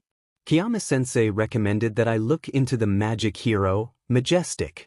While I think that I might find better learning opportunities elsewhere, I believe Hitoshi would benefit a great deal there. Izuku snapped his fingers. You're right, Majestic would be great for Hitoshi, especially in terms of learning about misdirection. That's the basis of all of Majestic's magic, and it's almost a requirement for effectively utilizing brainwashing. So, who were you thinking of going with, Momo? I had briefly considered Yoroi Musha or Mr. Brave, but I'm not certain. What would you recommend? Izuku hummed. Mr. Brave. Would be good, he's all about weapons. But you've got a good handle on your go-to creations, so I dunno if he'd really have anything new for you. Yoroi Musha, I'd recommend against for the same reasons I mentioned for Yuga and Mina. If this were earlier in the year, I'd recommend Fat Gum, but you can manage your resources pretty effectively by now. He slumped against the couch. Ugh, if he hadn't disappeared from the public eye, I'd suggest trying to track down a clock to work on your reaction time and on-the-spot thinking. Tenya brightened. Perhaps Tensei might have some insight to offer in that department. Not in tracking down a clock, but certainly in thinking on one's feet and reacting quickly. Izuku blinked, then smacked himself in the face. I'm an idiot. Katsuki snorted and ruffled the nerd's hair. There, we're all allowed to be dumbasses on occasion. Izuku brushed Katsuki's hand off. So, where were you planning on heading for work studies? Can't help but notice your name is suspiciously absent from the list. Katsuki coughed into his fist and glanced away. Was hoping I could talk to you about that later. In English, he added, you know, one-on-one. Izuku blinked, then his eyes widened, and he nodded once. Alright, that just leaves me to figure my sheet out. Someone coughed, and the group glanced up to see Aizawa-sensei walking by. Actually, Midoriya, Nedzu was planning to offer you a special option for work studies this time around. Drop by his office tomorrow after classes if you're interested. Just barely loud enough to hear, he muttered, because of course a clock gets brought up. God, I'm gonna hate myself for doing this. Izuku stood on the porch of Heights Alliance, arms crossed and his foot tapping impatiently. Just as the lights started turning off, Katsuki stepped out. Took you long enough. So, what's so secretive that you put off discussing your work study until now? Katsuki winced and rubbed at his upper arm. It's about one for all. After the joint training exercise last month, I mentioned that it's been acting slippery. Unfortunately, it hasn't gotten much better since then. Only reason I've been managing to stay consistent with it in classes is 'cause I've been working on Nitro Aura's control practically non-stop. But even then, I've got to keep it down to somewhere in the 5 to 8% range, well below my current safe max, or else I'm liable to overshoot. Izuku frowned. That's more than a little concerning. Have you told Yagi-sensei about this? Katsuki huffed. Yeah, but he hasn't been all that helpful in terms of figuring out how to keep a lid on it, since he could use 100% pretty much as soon as he got the quirk. Izuku sighed. Wonderful. So, how does this tie into work studies? Well, I was thinking of asking Icy Hot if he'd get me a meeting with his old man. Izuku blinked. And you thought it was necessary to run this by me because? Because you don't exactly have the best history with the guy? Izuku rolled his eyes. Katsuki, you were there when he apologized. Whatever helps you be better, I'm all for it, poor history or not. Katsuki let out a sigh of relief and patted Izuku on the shoulder. Thanks, Izuku. I guess I just didn't want to risk pissing you off. I mean, we've been best friends for forever, and you're the only one here who's known me for longer than this school year. Izuku cracked an eyebrow. That's oddly emotional of you. Is there anything in particular that brought this on? Katsuki winced and smacked the side of his head. Yeah, my dumbass ancestor keeps shouting in the back of my head about how I shouldn't be so trusting of but for one's grandson. The other vestiges are trying to shut him up, but they only manage every so often, so I gotta keep reminding myself about reality. Wait, you can hear the vestiges when you're awake? Katsuki grunted. Kinda. It's barely audible, less like Mandalay's quirk and more like this quiet buzzing just inside my ear where I can just barely make out the words. Using higher percentages of Nitro Aura tends to crank up the volume, though. Izuku hummed. Duly noted. When Kaoni woke up, he was surrounded by white. His first thought was that he'd been somehow caught, but then the rest of his senses kicked in, and he realized that he was lying in a hospital bed. He slowly sat upright, clutching at his throbbing head. How long was I out? Someone chuckled, and he glanced over to see the doctor standing by some weird-looking chair thing, dressed in surgical gear. It seems your quirk's sudden development was more intensive for your body than I had initially predicted. You've been unconscious for 2 weeks, Tamura-kun. Luckily, you managed to not collapse until you reached a location that I could safely retrieve you from with warping. Kaoni grunted. Couldn't you have just used Kurogiri to pick us up? The doctor sighed. Unfortunately, while he was out on a, shall we say, side quest for me, the heroes happened to pinpoint his location and capture him. A shame, but you'll be able to retrieve him with ease once the modifications are complete. Kaoni nodded slowly. Alright, where's the league? The doctor hummed. If memory serves, I deposited them close to one of MSDR's old safe houses, and they cleared out a cell of the creature rejection clan that had been using it as a church. I've been supplying them with the necessary funding for survival, of course.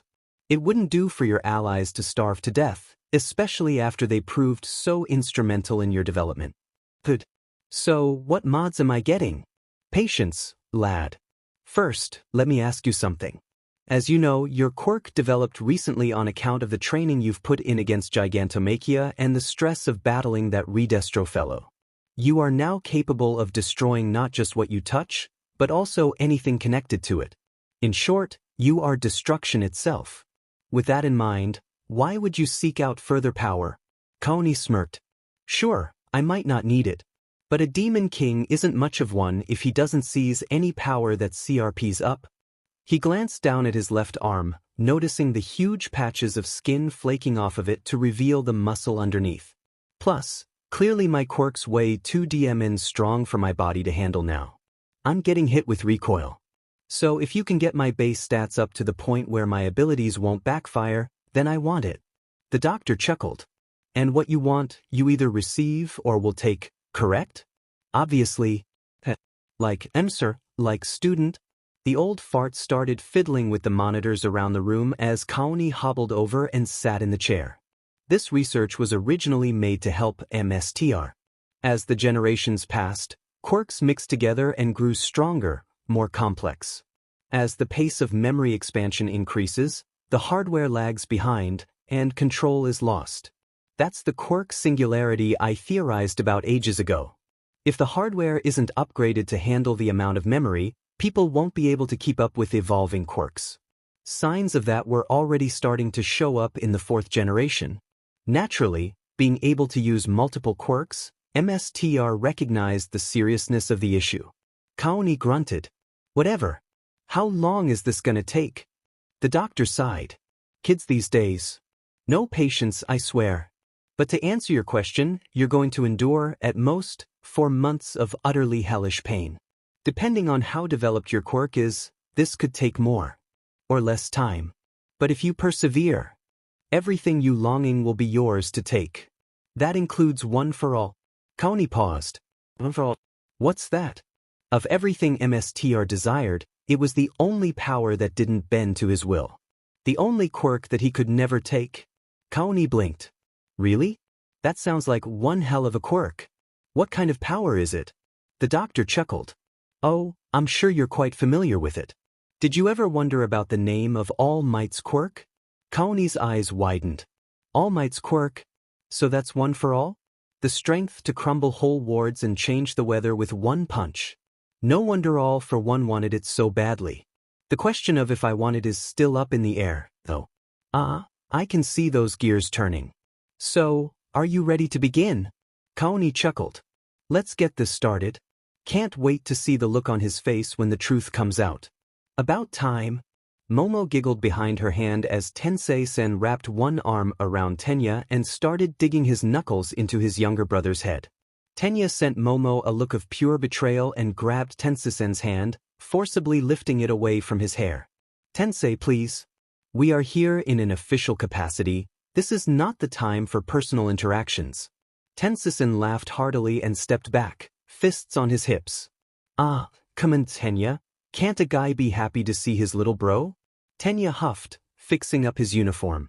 One would think that you'd have less of a reaction to seeing someone you already see on a daily basis. Tensei-san's grin widened. Maybe so, but I'm not one. Besides, it's not every day that I get to take my kid brother as a work-study intern, so come on, live a little. Momo patted Tenya on the shoulder, before clearing her throat and holding her hand out to the taller man. It is a pleasure to meet you in person, Tensei-sen. Tenya-kun speaks very highly of you, and Izuku-kun has no shortage of trivia about your career. I hope that we may be able to work together effectively. Tensei-sen chuckled and accepted the handshake. Not to worry, working together is kinda top priority around here. Tenya coughed into his fist. Tensei, protocol dictates dash. The hero cut off his brother by waving his hand dismissively. Protocol schmatical. I'm the lead hero, I get to say how we do things around here. And I say you're both hired, now let's get into the good stuff. Momo giggled again and started after the hero. I must admit, this is a refreshing change of pace from what I've experienced before. Tensei-sen chuckled as he pushed open a set of double doors leading into a massive central room filled with computer desks. Yeah, I heard that you went with Iwabami for your internship. Nothing against her, but I don't think she was really your speed. Momo sighed. In hindsight, on the topic of speed, I was hoping to pick up a bit of that myself. Tensei-san laughed. Well, you're certainly in the right place. We might have lost the record holder spot to Hawks, but Team Dayton is all about working quickly and efficiently. Someone coughed, and the entire room was immediately on guard. A grizzled man stepped out of the shadows, wearing a long green trench coat and leaning on a cane. Yeah, but move too fast and you start to miss a few things. For instance, vigilantes sneaking into the building in the middle of a conversation. Tensei-san brightened. Aguro, you old scamp. The rest of the agency went right back to work, but Momo kept her guard up, aware that Tenya was equally on edge. Tensei-san, who is this?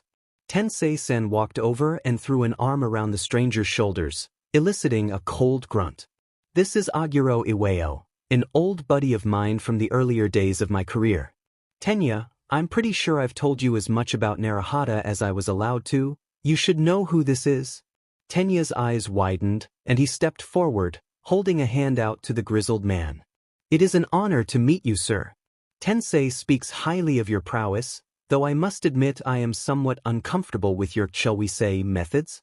Aguro-san scanned Tenya with a critical eye, then grunted and accepted the handshake. Well, at least you've got a steady moral compass. Try to hold on to it? Tensei-san pouted. Oh, what, you don't think mine is steady? Aguro-san snorted. Buddy, if I tried to use your moral compass to find my way, I'd wind up in the Sahara. Tensei-san smirked. Bold words from a man whose moral compass could double as a ceiling fan. Momo lightly cleared her throat.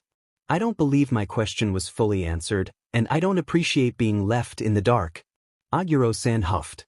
Long story short, I'm a retired pro-hero who moonlights as something of a vigilante. Tensei-san grinned.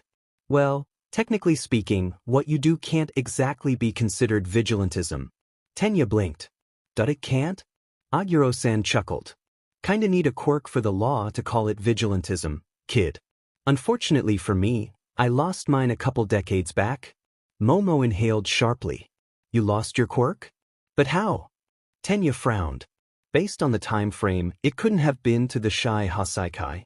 Aguro-san grunted. Try the Demon King of the Underworld. Gotta admit, I wasn't expecting to see the guy from my nightmares get his butt kicked during the Kamino incident, but I guess anything can happen. Tensei-san rolled his eyes. Anyway, I heard from Shoyuda that little Midoriya figured Yaoyorozu here could stand to work on her quick thinking and reactions, and apparently he thought a clock could help her with that. But, oh, the guy disappeared decades ago and hasn't been seen by the public ever since. There's no way he'd show his face with no warning to help teach this randomish hero trainee. Aguro-san swatted Tensei-san upside the head. Shut up.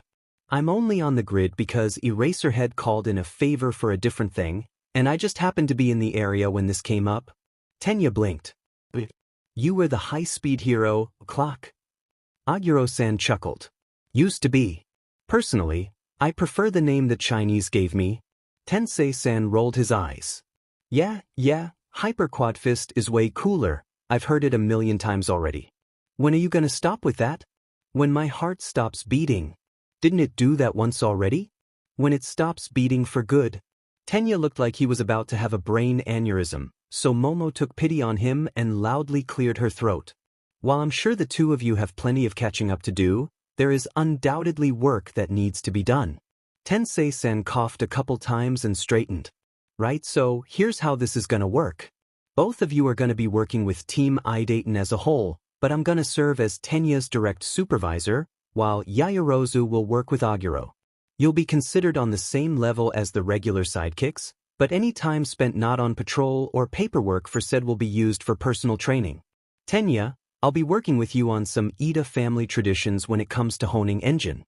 Yaoyorozu, Aguro's gonna help you figure out how to best get your reaction time and thinking speed down to a fraction of what it is right now.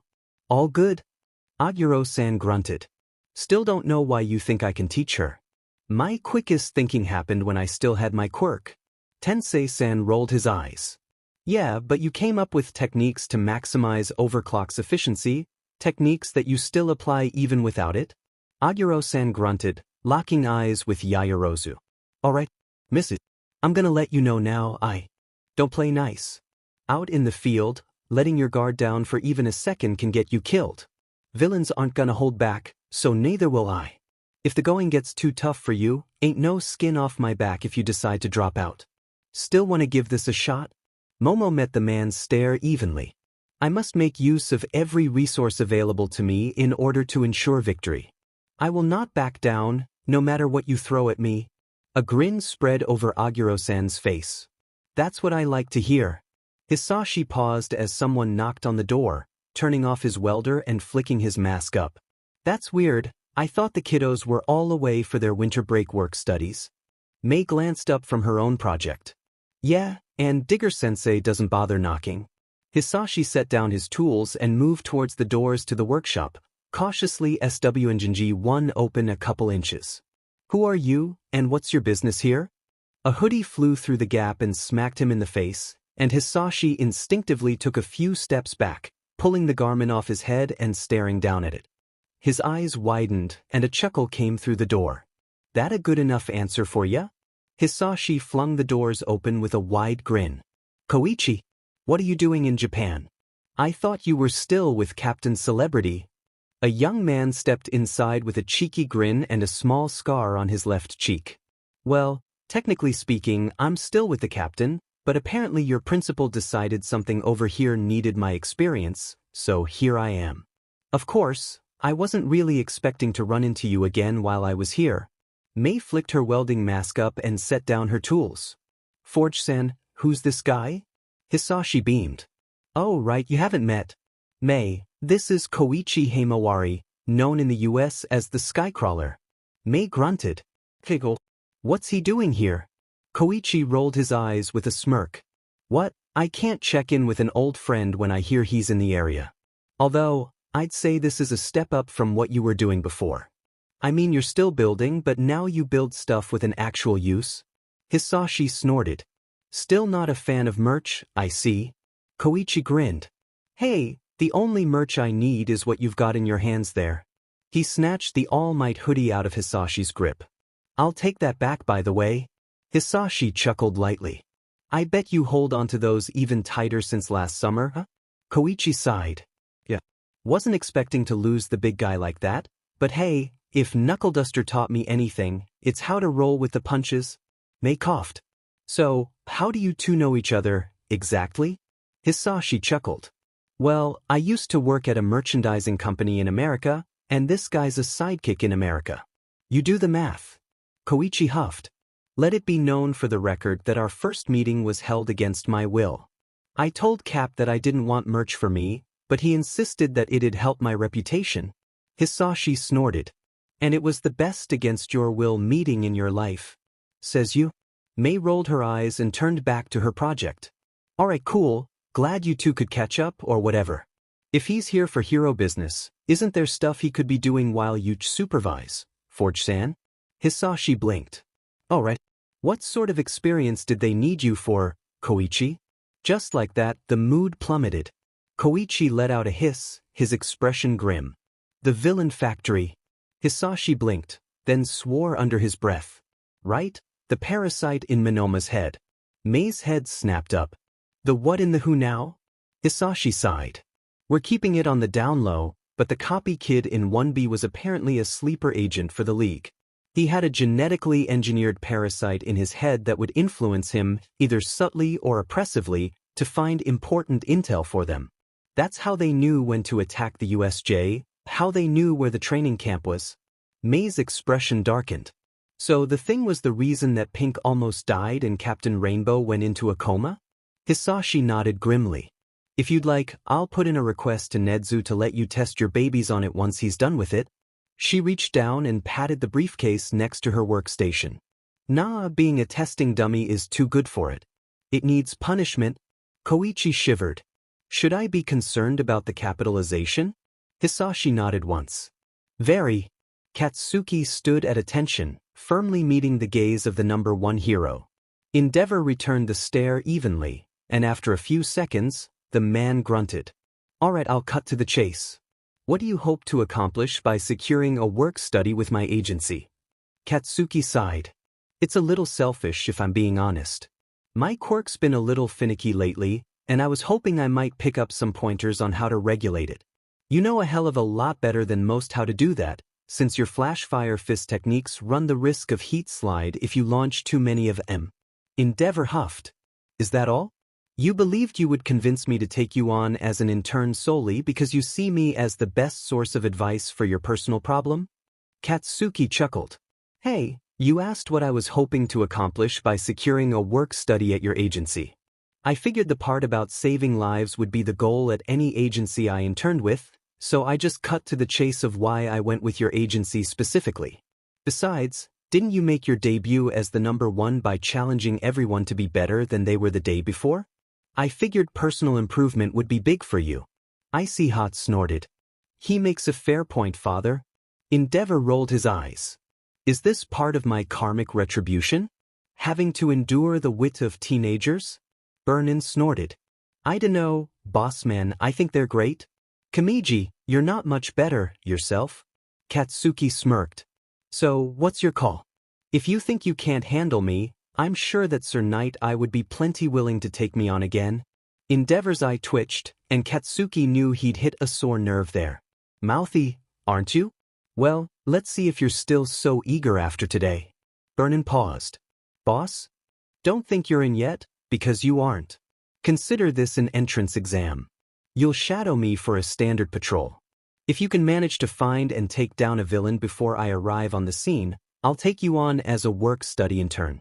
Shudo, the same rule applies to you. I won't allow any room for accusations of nepotism.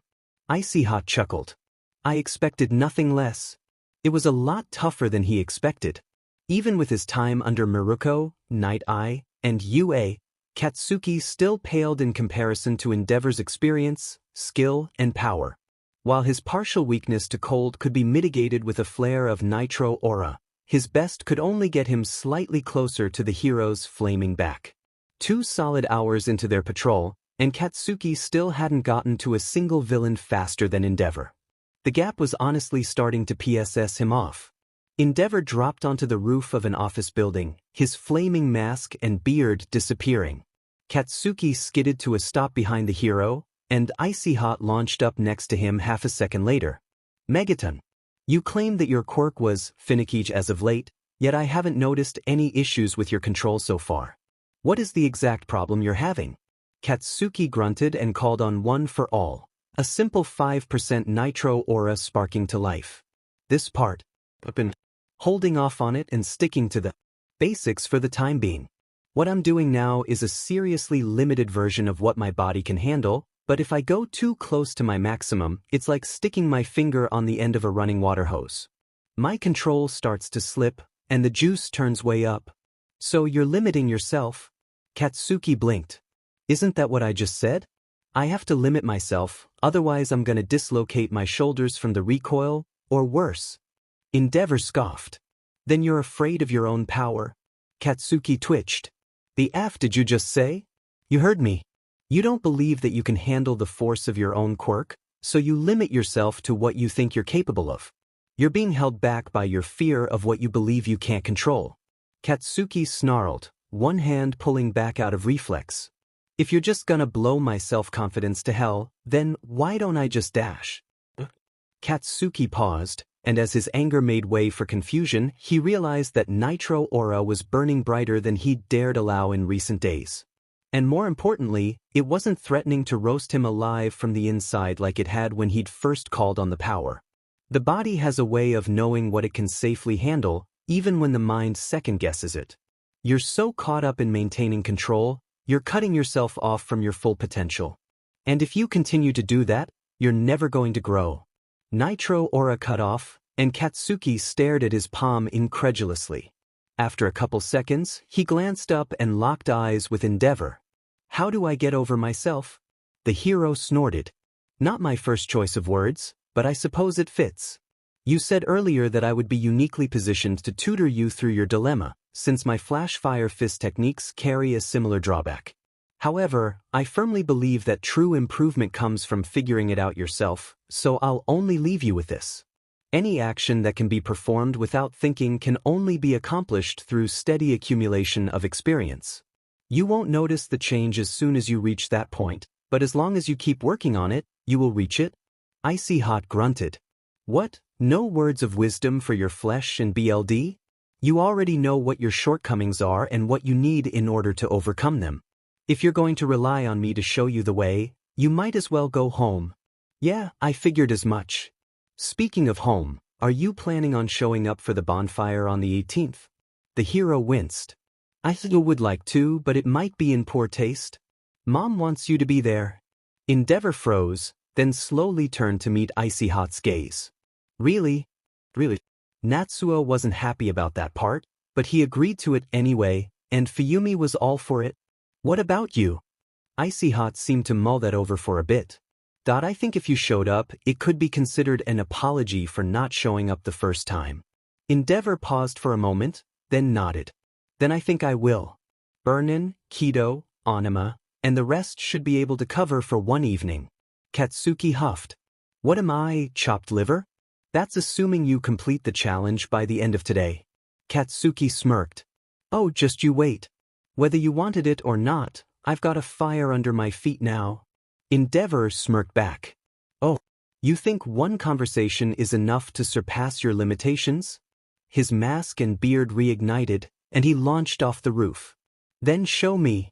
Katsuki took off immediately, one for all pumping through his veins with barely a thought.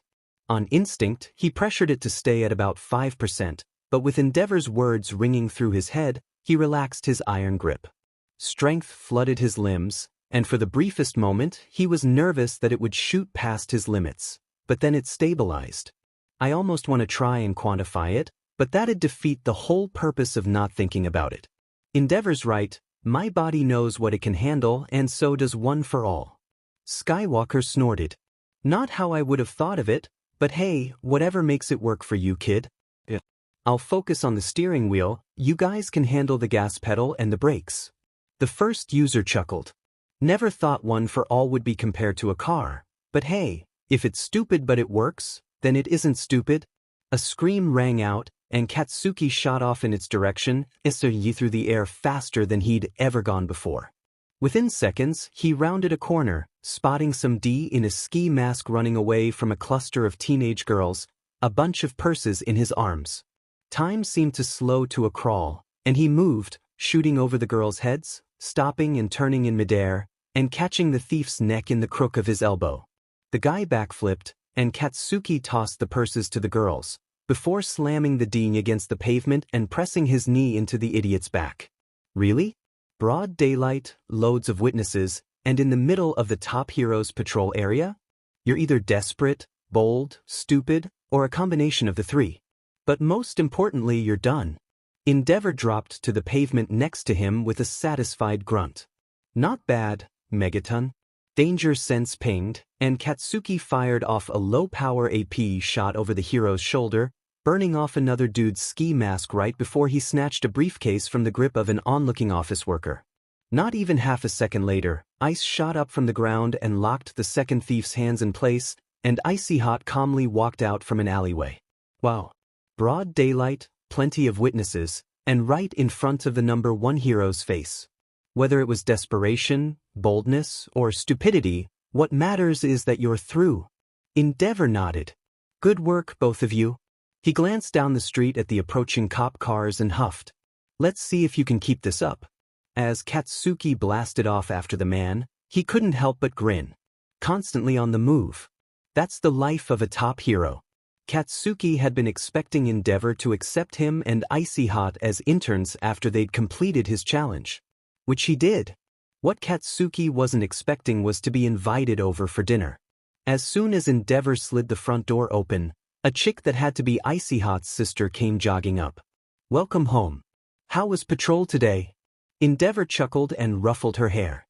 Business as usual, though it was a little more productive with a couple extra hands on deck.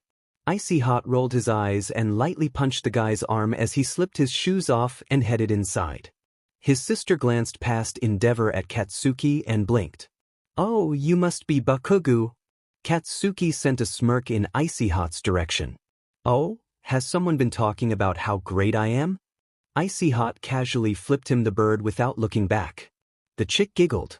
Well, he has mentioned you a couple of times, but no, it's just that I saw you in the finale of the sports festival. After that Midoriya boy helped Shudo with his fire, I was watching him really closely, and, well, Endeavor cracked an eyebrow and smirked. Fuyumi, come now, the Midoriya boy's much too young for you. Katsuki started cackling madly, and she blushed furiously. Dad, you know I didn't mean it like that. Of course I do, but I didn't get to where I am today by turning down opportunities when they presented themselves. Katsuki coughed and pounded his tea, trying to compose himself. Yeah, well, pretty sure the nerd moves too fast to think about even starting a relationship, let alone holding one. Zihat poked his head back around the corner. This opposed to you? Katsuki sighed, resigning himself to the inevitable teasing from Ishido and questioning from Kaminari. When we get back to the dorms, let Shuji know to collect his winnings. Icy Hot blinked. Wait, you and Kirishima? Since when? Since the raid in September. When we got separated, I realized that I do a hell of a lot more than just tolerate him. And since pining is for idiots and schoolgirls, I told him the first chance I got. Endeavor patted him on the shoulder and nodded once. Wise move. In our line of work, you never know if you're going to get another chance. An older woman poked her head around the other corner with a smirk. Says the man who attempted to introduce himself on at least 5 separate occasions before he managed to say his name. Endeavor blushed, and wow was it weird to see that expression on that guy's face. Ray. Icy Hot's sister giggled. Well, dinner's just about ready. Katsuki sniffed the air and hummed. Better hurry, something smells close to burning. She squeaked and scuttled down the hall, and Icy Hot's mom giggled. Something of a chef yourself? Katsuki shrugged, kicking his shoes off and setting his bag down next to them. I've never really liked not being good at stuff, plus Izuku and I have always been trying to one-up each other whenever we can. To this day, cooking is one of the few things that I can beat him in. Icy Hot blinked, walking backwards with his hands in his pockets. Really? In my experience, you're both excellent at it. Certainly better than me, that's for sure. Katsuki cracked an eyebrow. Given that you keep trying to fry eggs and bacon on your tea, I think that's an unfair comparison. Icy Hot's mom snorted and sent Endeavor a knowing look. The man huffed and turned his nose up. In my defense, you did ask for breakfast in bed for Mother's Day that year. Not my fault you didn't specify that I was supposed to be out of the bed. Icy Hot chuckled and slid open a door, revealing a low table in the middle of the room with 6 chairs spaced around it. The table had an impressive spread set out on it, and a muscular guy who was probably Icy Hot's brother was already sitting down. You're Bakugu, right? Todoroki Natsuo? Katsuki nodded once. Apologies in advance, but I'm not great with names, so I probably won't remember it.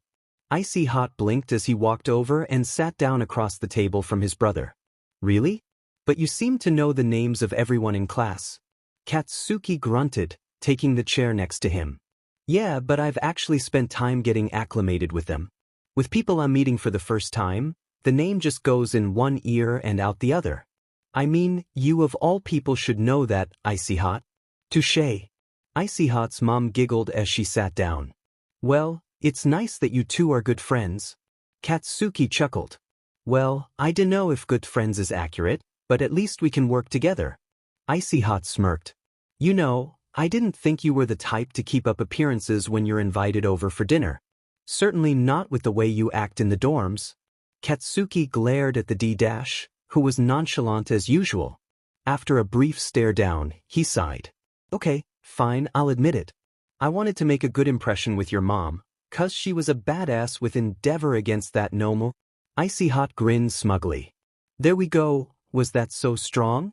His mom giggled behind her hand. Oh, I don't know if I'd describe myself that way. Yes, I was calm in the moment, but once the adrenaline wore off, goodness my knees were knocking. Icy Hot's brother huffed. Well, duh, you were right in the middle of a fight against a dangerous villain. The sister scowled as she set another platter on the table. Natsuo. We've been over this, Mom put herself in that position by choice. Icy Hot sighed and patted Katsuki on the shoulder. Sorry, it's been like this most nights since Mom got home from the hospital.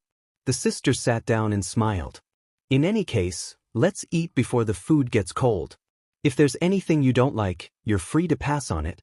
Katsuki clapped his hands together and bowed his head. Thanks for the meal.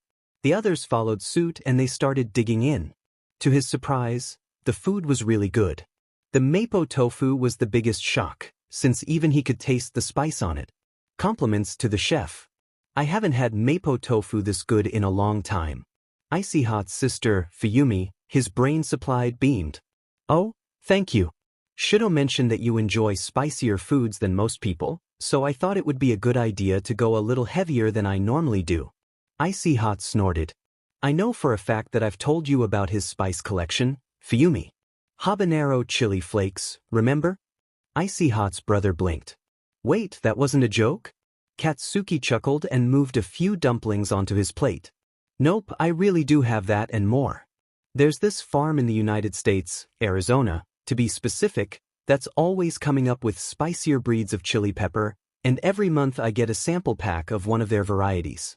If I want a larger supply, I can always order a full-size shaker on their website. Fuyumi hummed.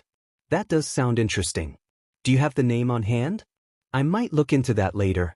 Katsuki nodded, pulling out his phone and opening the bookmark for the site. Sure thing. It's a little expensive since all of their stock is custom bred, but it's worth it. Icy Hot's brother frowned. Gotta wonder how a high schooler can afford it, though. Icy Hot chuckled. He doesn't like admitting it, but Katsuki's family is roughly on par with the Idas in terms of finances. Endeavor blinked. Is that so? Katsuki sighed. Yeah, my parents work in the fashion industry.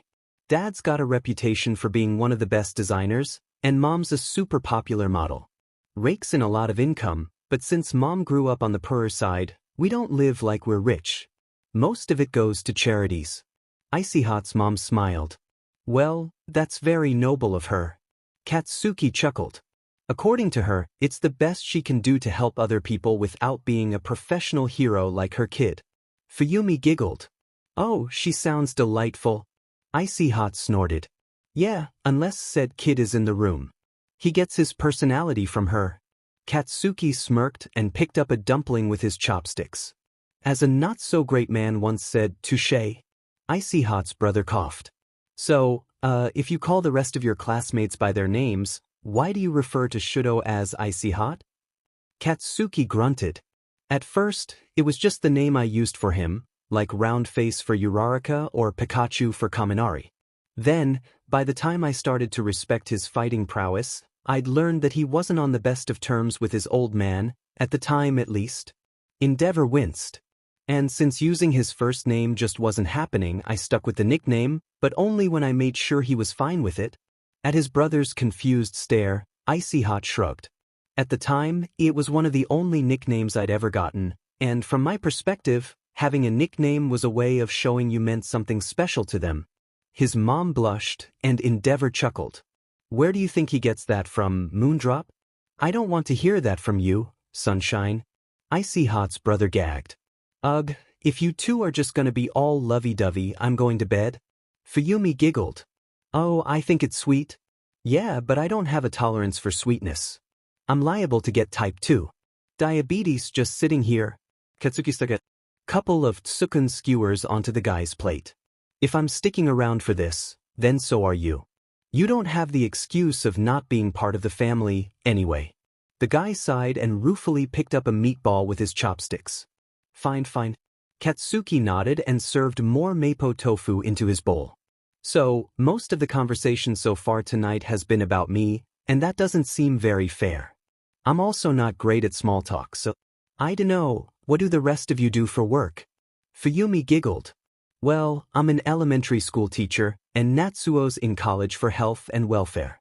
Mom doesn't currently have a job, but actually, Fuyumi, I was thinking about applying for a civilian quirk license to take up ice sculpting. Fuyumi blinked. Ice sculpting?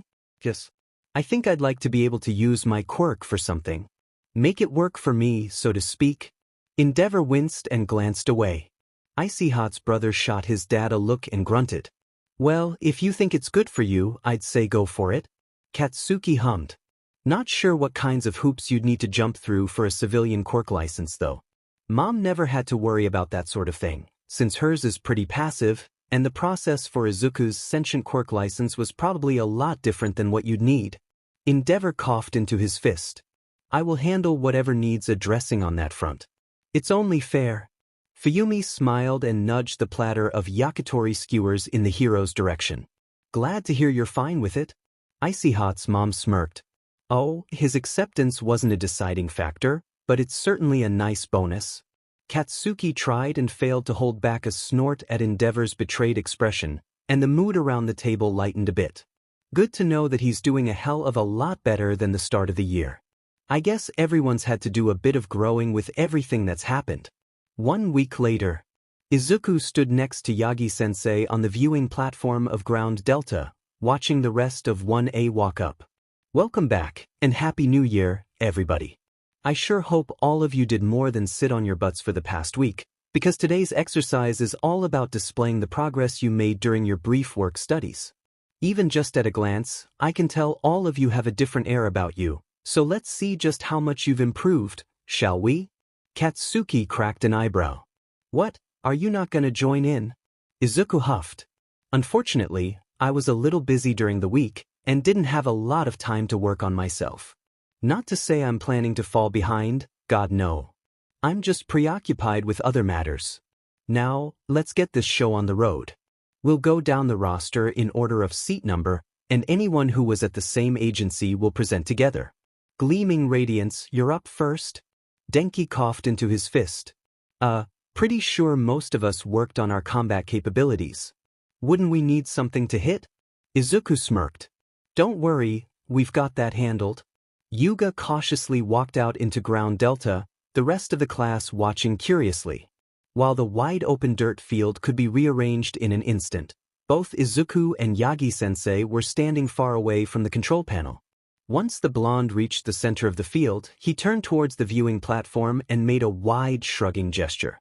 What am I supposed to do, mon ami?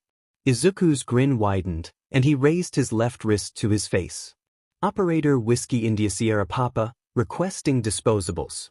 10 privates, 5 corporals, 5 sergeants.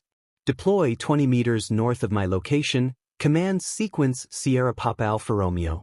Several heavy objects slammed into the ground, and when the dust settled, Yuga was surrounded by 20 of the faux villains from the entrance exam. Izuku chuckled at the class' shocked gasps and raised his voice. Those are your targets. Now get to work. Oui, monsieur. Behold my sparkling dazzle. The blonde leaped straight up, twisting in midair and firing off a rapid barrage of short laser blasts, each one piercing through a robot's head instantly.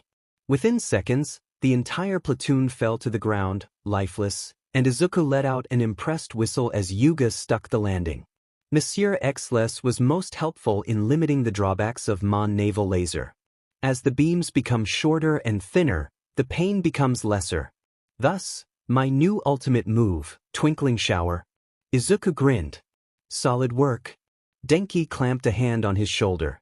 No. Don't you dare think that you can show off some fancy new gear and make us wait to see what all it's capable of. Screw the seat order, you're up next. Izuku glanced back, saw that the entire class was wearing the exact same expression as Denki, and sighed. Alright, fine. As Yuga hurried off the field, he raised his wrist to his face again. Company 18, deploy 20 meters north of my location.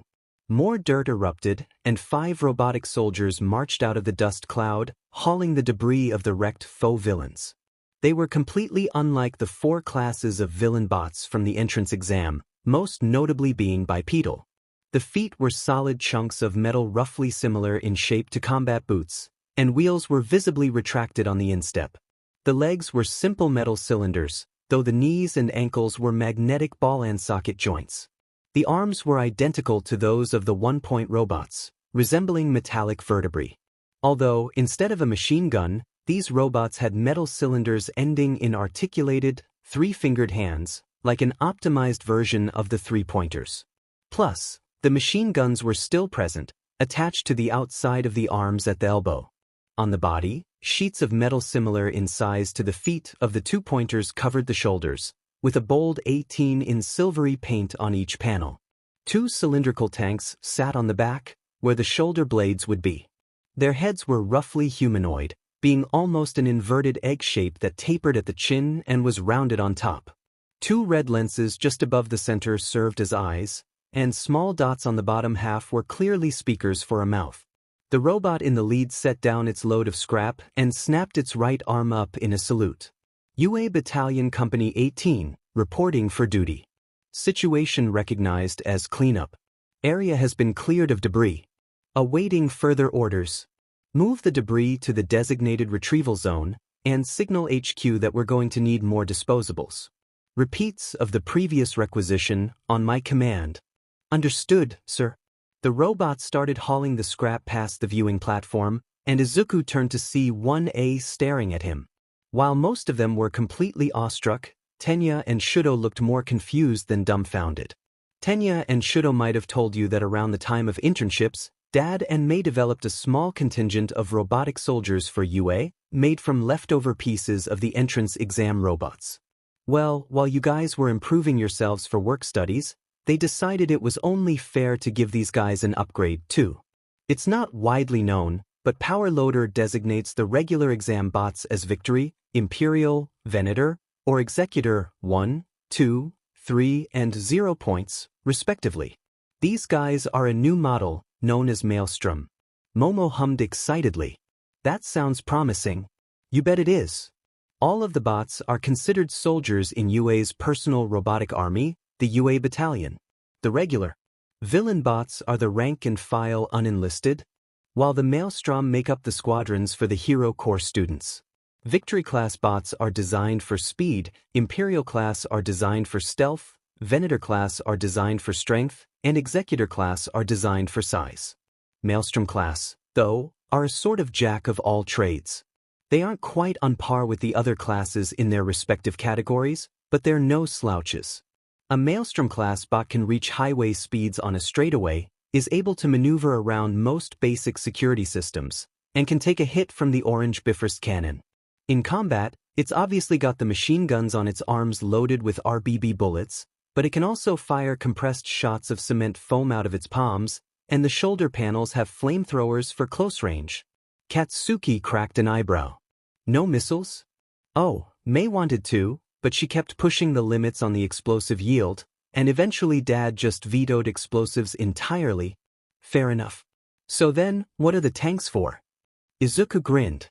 Rescuing injured civilians. The tank on the left side carries purified water, and there's both a spigot at the bottom and a hose coming out of the top. The one on the right is an oxygen tank, with a breathing mask that pulls out from the tip.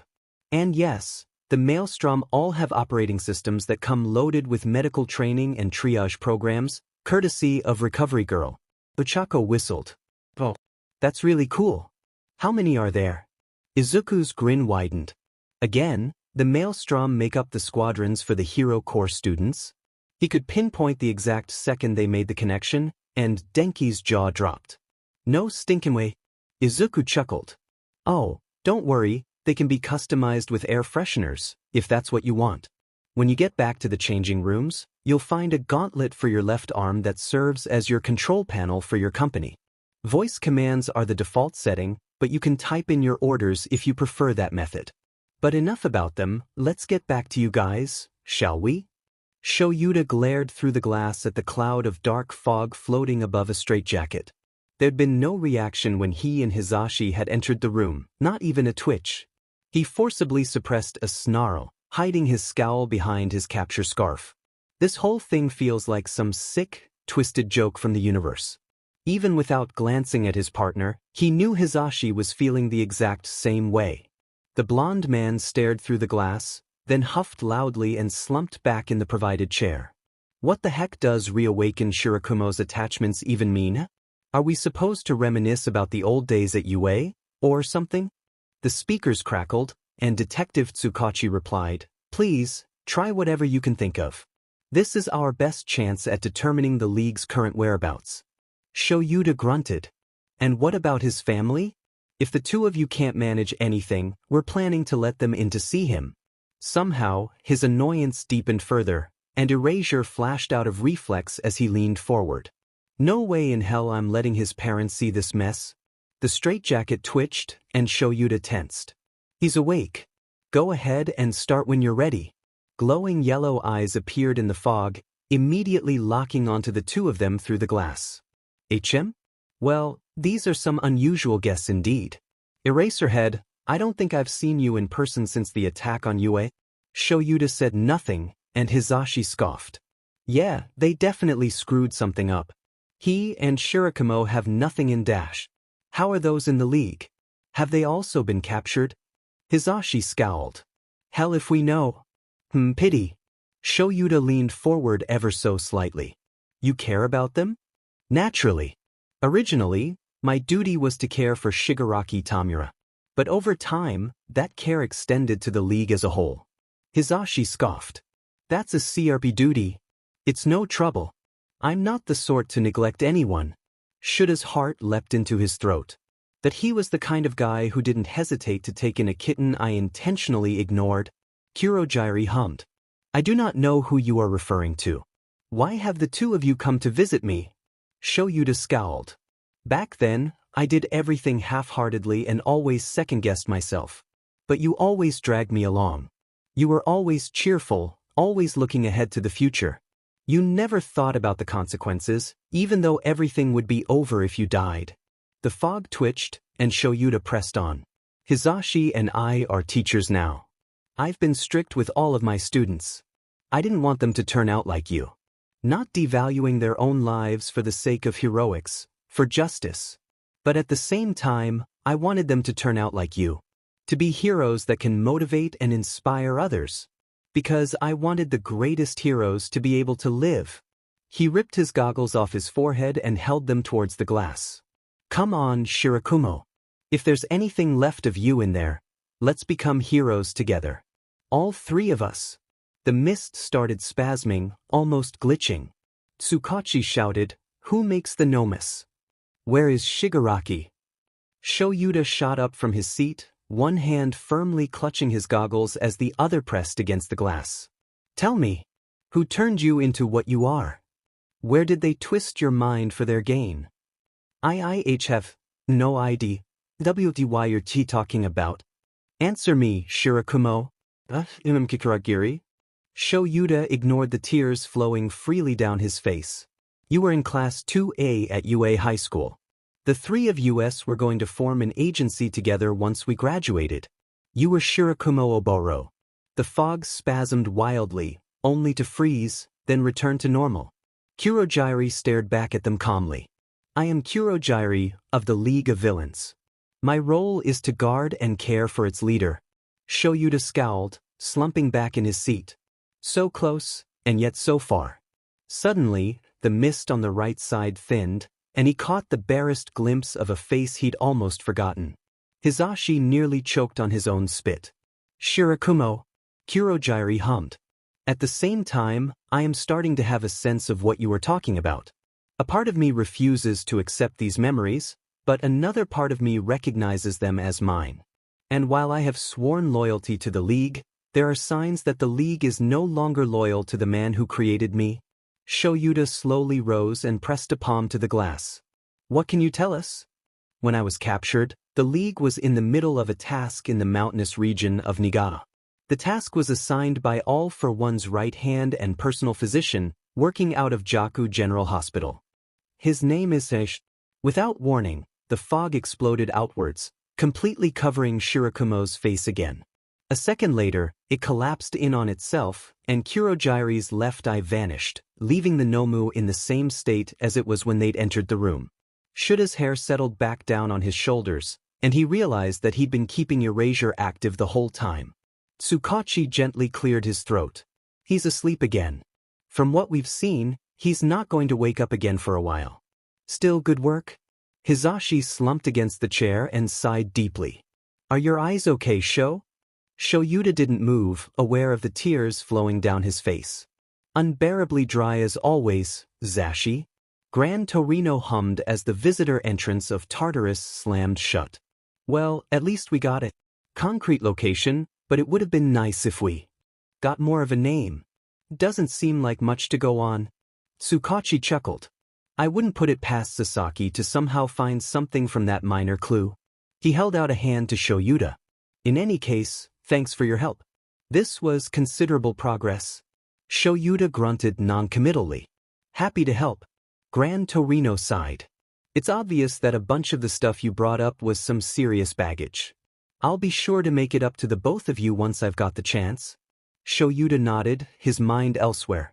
What's even the point of making the Nomu, anyway? Gran Torino paused, almost visibly thinking back on something. Hell if I know. All we can do is try to prevent any more victims. Shoyuta took a moment to process that, then sighed. Well, when life deals you a sheet hand, you play whatever cards you can. Here's hoping we make progress. 1 week later. He wasn't expecting anything. The doctor had been right. The treatments had been absolutely hellish, but he pushed through, knowing that succeeding on the evolution roll would pay dividends. Even after months of nothing but pain, he'd forced himself to let go of any notion of thinking he knew what was coming. But he still wasn't sure how to react when he found himself in a void of blinding white. Well, this is definitely new. He stood on a chunk of rock with a flat top, rubble and giant hands floating through the space around him. Above, he could spot a planet covered in skyscrapers with more hands reaching up from the spaces between the buildings. What the heck is this place? A giggle reached his ears, and he glanced over to see Hana standing on a chunk of rock floating by, part of a set of bookshelves behind her. Dad says what he says, but it'll be okay. I'm cheering you on, Tenko. Hana. Look, he glanced over to see her standing on a patch of grass, part of the house behind her. I'm sorry. I didn't mean it. I'm the one who said it was a secret and showed it to you. He looked at the picture in her hands, and an unidentifiable feeling ran through his ear. He chuckled and rubbed at the back of his neck. Well, I never really blamed you anyway. Hey, Tenko. He glanced over, eyes widening at the massive form of Mom looking down at him, holding a tub of ointment. Do you still want to be a hero? She smiled softly. We still don't know what you're allergic to. This is, doesn't it? He suddenly felt like a little kid again. I'm okay now, Mom. Tenko. A massive version of his old man towered over him, glaring down. You went into my study, didn't you? His skin itched fiercely and he grinned. A massive hand came towards him, and he slammed his own palm against it. The giant turned to dust and crumbled in seconds, scattering away into the growing darkness. Wait, where the heck did that come from? Tamura. He felt like him again, and there was a small stretch of sidewalk in front of him. All for One stood at the other end, red-tinted dark fog covering his head. He chuckled. Sir, you look like Kurogiri now. The fog shifted, revealing All for One's mouth. Come here. He started forward, only for hands to grab his left arm and throat when he was a couple feet away. Glancing back, he could see Mom, Grandpa, Grandma, and Hana looking at him worriedly. An arm came out of All for One's easy and latched onto his face, his old man coming out after it. Tenko. A gloved hand landed on the back of his head, connected to a person he'd only seen once in a picture. Don't forget. He chuckled and raised his left hand, gripping his dad's wrist firmly. The BSD crumbled to dust, and the rest of his family let go. He kept going, passing through All for One's body and walking into the darkness. Don't worry, I won't. But I'm not Tenko anymore. Darkness overtook everything, and a second later, he was standing on an endless plain of cement, stretching into infinity in all directions. Slow clapping filled the air, and All for One appeared in front of him. Indeed you are not, young Tamura. It would seem that the doctor has placed himself in your service. As I recall, he's a rather stubborn fellow and quite loyal at that. How did you persuade him? He chuckled. Well, he said he'd help me out if I convinced Makia to follow me, and I did. Guess I impressed both of them. All for One laughed. You brought Makia into your circle as well? Marvelous, marvelous. It's been far too long since I've seen the man. He glanced around. So, where are we? Last I checked, you were still in Tartarus, and I was going through treatments in the doctor's lab. I suppose the easiest answer would be to say we're in your head. Of course, I'm not really your sensei, just a reflection of him when he lent the doctor his quirk to give to you. He blinked. I've got his quirk now? Then what does sensei have? A duplicate, though both are able to draw from the same stockpile of stolen quirks. Still, Rest assured, Tommy. Everything belongs to you now. He considered that for a moment. Everything, huh? All for One smirked. Well, I say it all belongs to you, but truthfully, I've grown bored of this charade. He was forced to his knees, All for One's hand on his face. And yet, despite that he grinned. You know what? Me too. All for One paused.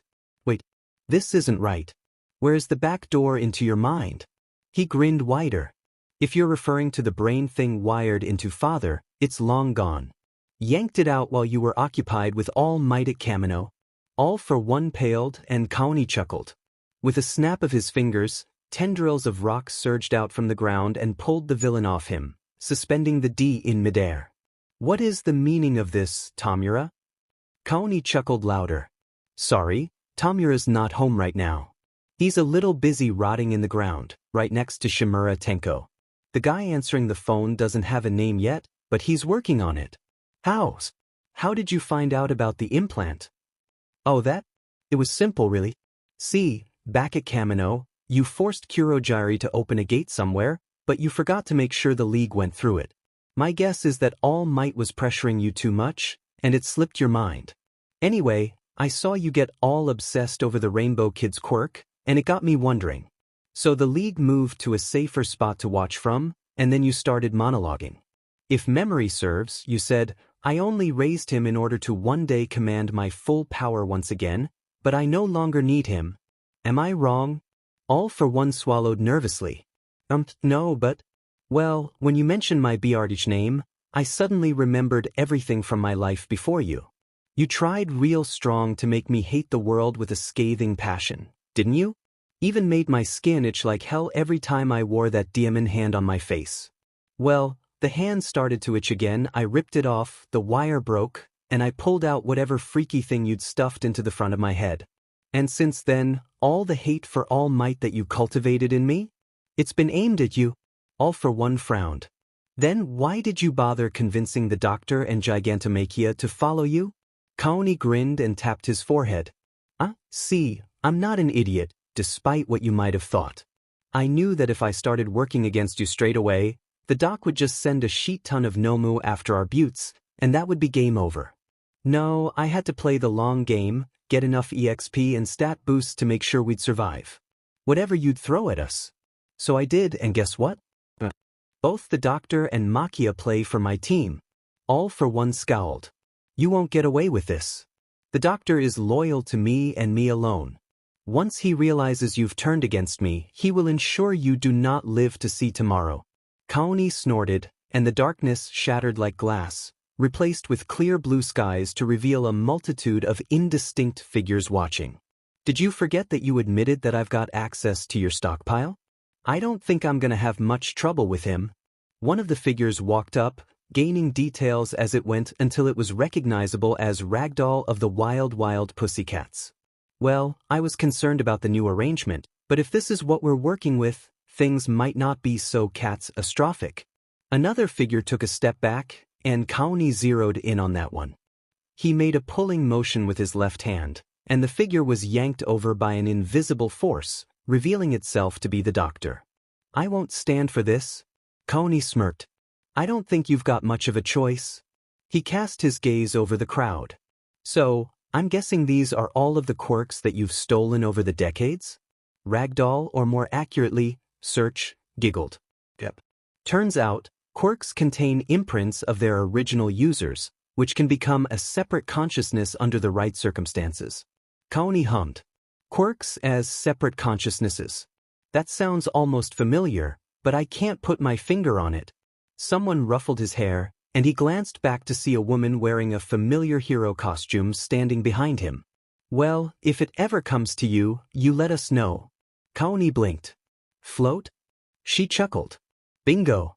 Every time that a-hole killed a user of One for All, he decided to take their quirk for good measure. She gestured to the bloody hole in her stomach. Unfortunately, the state of the wielder at the time of the transfer is reflected on the quirk in this space. That's this. All for One huffed.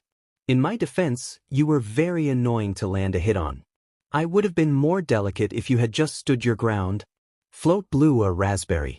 Well, Excuse me for being more comfortable in the air. Kaoni hummed. Wait, if this space has all of the quirks I have access to, then where's Decay? The closest quirks winced and exchanged glances, and a woman in a nurse's outfit stepped forward. That one is a weird case. Kaoni cracked an eyebrow. And you are? Super regeneration. So, what's wrong with Decay? A vague feeling of wrong surged through him. Super regeneration sighed. They don't like being called that. Kaoni hummed. That's so? Why not? All for one coughed and everyone glared at him. Well, since it appears I'm in no position to do anything, I may as well offer insight. The quirk you know as Decay originally belonged to the biological grandfather of Chisaki Kai. Kaoni blinked. Overhaul? Correct. The quirk was similar in many ways to Overhaul, being that it would destroy the target on a molecular level, then recreate it. Its original holder preferred to use it to heal injured people, breaking them down and then restoring them to an undamaged state. However, the doctor was able to modify it and remove the restoration, leaving only the power to destroy. Thus, it became Decay. Kaoni scowled. Wow. And here I thought you two couldn't be any worse than you already were. First you steal the quirk, then you basically cut it in half? Disgusting. Super regeneration nodded with a scowl. Exactly. When this BSTRD picked it up after its modifications, those of us with healing abilities tried what we could to put it back together. Unfortunately, we couldn't fix it before he passed it on to you. All for one chuckled. Oh, that's right, I don't believe I mentioned that. It was rather amusing to watch you suddenly destroy your family and home with that modified quirk. Kaoni curled his fingers into claws, and the tendrils around All for One's limbs tightened, one of them wrapping around the BSDRD's throat. So you're saying that killing Monchan and Hana was your fault? Perfect, another twig for your funeral pyre. He glanced out over the crowd. Alright, well, can I at least get a good look at him? Feels weird to not be able to look my first quirk in the eye. Someone snickered and he rolled his eyes. Ignoring how weird that sentence is in the first place, the crowd parted, and what could only be the topic of discussion crawled up to him. It was freaky, as though Chisaki had been cut in half and then turned into a mid-tier Nomu. Pale skin, nothing below the waist, an exposed brain with chunks taken out of it, eyes that twitched wildly and never focused, and a mouth that moved silently. Kaoni shuddered. Yeesh. What the F made you think this was a good idea? Float huffed. You say that like he ever bothered looking around in here to begin with. The dark walls were partially to keep us from attacking his mind, but also to not have to see us every time he fell asleep.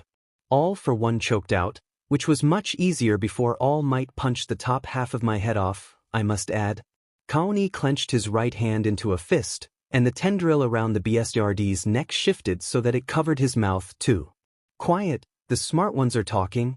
Decay, or whatever the hell it was, seemed to latch onto the sound of his voice, reaching out with a dust-coated hand and grabbing his left wrist. Kaoni frowned, reaching out and patting the guy's shoulder. Sorry, can't do that. But what I can do is try to figure out how to fix you. No, fix, just break? Kaoni tossed All for One a glare. Yeah, that's what he reduced you to, didn't he? Hang tight, we're gonna see if we can get you to fix again. Please fix again? You got it. Something jolted him awake, and Kaoni found himself floating in some kind of giant tube, filled with some weird purple liquid. He was wearing some kind of black high-tech getup, and he took a moment to be creeped out that the doctor had dressed him while he was unconscious. Through the glass, he could see the old fart in question tapping away at some kind of control panel. The doctor glanced up, and the two of them made eye contact. Immediately, the liquid started draining from the tube, and Kaoni was left standing on shaky legs as the glass lifted. Sir, you're finally awake. Tell me, how does your new body feel? Kaoni stared down at his right hand, noticing the hole in the palm and flexing his fingers experimentally. He could feel every one of his new quirks writhing under his skin. More noticeably, he felt stronger than he'd ever felt in his life. He pulled the breathing mask off his face and smiled, exactly the same way All for One would. It's wonderful, Doctor. You've truly outdone yourself. The doctor cackled and rubbed his hands together gleefully. Of course, only the best for you. In the back of Kaoni's head, all for one side. Oh, Garaki. If only I could tell you how foolish you're being. Garaki? That's the doc's real name? Garaki Kyudai, yes. One of my first close confidants. Now shut up, I don't want you distracting me. Garaki offered him a red cape lined with wool, and Kaoni accepted it gratefully, slinging it over his shoulders and stepping down onto the floor of what he realized was the lab under Jaku General Hospital. How has Tamura's league fared while the modifications were underway? Garaki waved a hand dismissively. Alive, but beyond that, they hardly matter in your grand scheme. They're currently housed in one of your old bases in the Toyama Prefecture. Internally, Kaoni breathed a sigh of relief. Good, they're still kicking. Now, Tesu, what is your longing? Kaoni hummed thoughtfully, stroking his chin. A good question. Suddenly, an alarm started ringing, and Garaki pulled out a phone, swearing under his breath. Curses! The heroes are swarming into the hospital, and my double has been detained. Shall I dispatch the Nomu while we make our escape? Kaoni chuckled, patting Garaki on the shoulder. Why would we need to escape? The heroes believe me powerless, trapped within Tartarus and incapable of enforcing my will. Why not prove them wrong? Garaki cackled with glee. Oh, of course. Still, it would be wise for you to relocate. I shall send you to a safe location, then deploy the Nomu and join you. But Temthu, what about the high-ends? Kaoni turned to the old guy and cracked an eyebrow. Do you not believe that they can handle themselves against the heroes? Are you second-guessing your handiwork?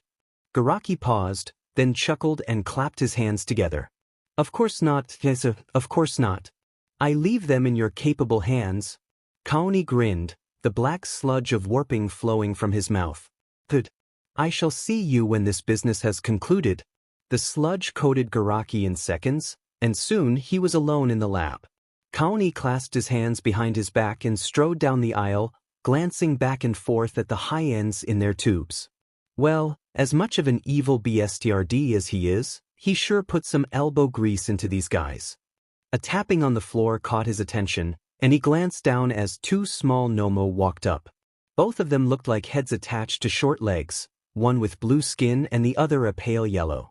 The blue one had some kind of glass jar on its head with knobs sticking out of it, plus some kind of weird cable connected to its backside. The yellow one looked almost like a cat, although its ears were actually human noses and its tail looked like a spinal column. Kaoni cracked an eyebrow. Who are these guys? Brown sludge poured from the yellow one's nose ears, turning into a double of Garaki. These little ones are Johnny and Mocha. They're hardly the most combat-savvy Nomu in my collection, but they're quite handy in their own little ways. Johnny is how I utilized warping before your new body was complete, and Mocha carries a duplicate of that twice fellow's quirk. Kaoni hummed, stroking his chin. Double HM? How delightful. Still, they are hardly necessary, now that I have regained my full strength. The Garaki clone sighed and adjusted his goggles. I suppose not, no, but I'm still quite proud of them. With little Johnny in particular, I find myself seeing him as something of a pet, like how a regular civilian might view a particularly friendly dog. I won't be too disheartened if they were to be lost, but if you were to set aside a small measure of focus to ensure their survival, I would be most grateful. The entrance to the inner lab exploded, and a chunk of concrete splattered the clone into brown goo on the floor. Kaoni almost did nothing, but relented and stuck a couple shields on the tiny Nomu, though he didn't lift a finger to defend the high ends. He cracked an eyebrow as Endeavor and Crust ran in, glancing over at where Miruko was poised to leap from the back wall. Fish, overkill much? Endeavor ped a flaming fist. Stand down, Shigaraki. Miruko chuckled darkly, her leg muscles visibly tensing. I'm really hoping he doesn't, honestly. I need the cardio. Kaoni rolled his eyes, lacing his fingers together behind his head. Come on, didn't you get the memo? Or did Himiko not say what I told her to? Endeavor paused. He raised a non-flaming hand, and the other two heroes backed off. What memo? Crust frowned. I do not recall MDM President informing us of any sort of message from the League of Villains. Kaoni blinked. So there's nobody from UA involved in this little raid you're staging? Miruko scowled. Careful, Shigaraki. Some of the only brats I actually like are at UA. You better not be planning on going after M again. Kaoni sighed. For one, that raid was aimed at All Might, not the kids. 2, it's not Shigaraki anymore. Still haven't decided on a permanent name yet, but for now I'm going by Kaoni. Inside his head, All for One sorted.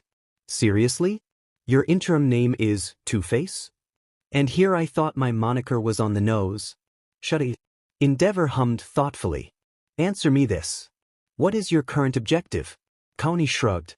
Get out of here, check up on my league, and maybe storm Tartarus to nuke Potato Faces, but for sticking a mind-altering parasite into my brain. The hero's eyes widened, and he snorted. Oh, missed that tidbit, did you? Well, congrats, now you know. Endeavor raised a hand to his ear. Hawks, you never mentioned anything about brain parasites? The pause. Well, then tell the president that she needs to meet with Nedzu and listen to him for a change, since he does know about those. He paused again, then glanced at Kaoni. He does know about them, right? Kaoni chuckled. The Rainbow Kid knows, and if he knows, then the rat absolutely knows. Endeavor nodded once and went back to his earpiece. Yes, I know I'm speaking civilly with the man that probably wrecked Deika City. I didn't reach the #1 spot by being an idiot, and attacking when he clearly doesn't feel like fighting falls under being an idiot. All right? Kaoni smirked. So, if I left, you wouldn't try too strong to stop me? Miruko huffed. Much as I'd love the fight, the big guy's got a point. Attacking when you're not gonna is a D move. Kaoni chuckled. Still, far be it from me to deny you your cardio. He snapped his fingers, and a phone-sized panel connected to a cable flew into his waiting hand. I told the doc I'd deploy the Nomu, and it wouldn't look good if I didn't cause a little bit of chaos on my way out. The strongest ones, the high-ends here, might give you a little trouble, but I'm confident that pros in the top 10 can handle them. Miruko smirked and cracked her knuckles. For someone who used to be an evil deech, you're not half bad of a guy. Kaoni rolled his eyes and hit a button with his thumb, tossing the control panel aside as electricity coursed through the holding tubes. Whatever. I just do what I want. If that happens to line up with what you like, so be it. He waved a hand, and warping overtook his vision as flames washed over the emerging Nomu. Despite himself, he grinned. That's one bridge burned. Let's get to work on another. A chill ran down Katsuki's spine, and the first user Esigi in a breath through his teeth. He's awake. Tamura. Somehow, he now has Atsumuru's quirk. Katsuki swore internally, forcing himself to stay focused on the math test on his desk. Well shit. What do we do? Two huffed. Find him and kick his but before he's got a chance to adjust, obviously. Skywalker snorted. Yeah, good luck with that when Katsuki's still in high school and only has a provisional license. Lariat sighed. Much as I'm not a fan of letting Tamura get adjusted, 7's got a point, too. 9's got a bunch of regulations to deal with, and again, he's in high school. No way he'd be able to ditch classes and track down Tamura without getting in all sorts of trouble. Two huffed. Regulations are stupid, and we all know 9's rapidly acclimating to one for all. The time to strike is now, before we lose this window of opportunity. Katsuki pinched the bridge of his nose, tapping his pencil against his paper in frustration to disguise that he was doing the mental equivalent of stuffing a dirty rag in 2's mouth. Okay, shut the F up. We can talk about this later, when I'm not in the middle of this DMN test. Turned out, they'd talk about it a lot sooner than he was planning to.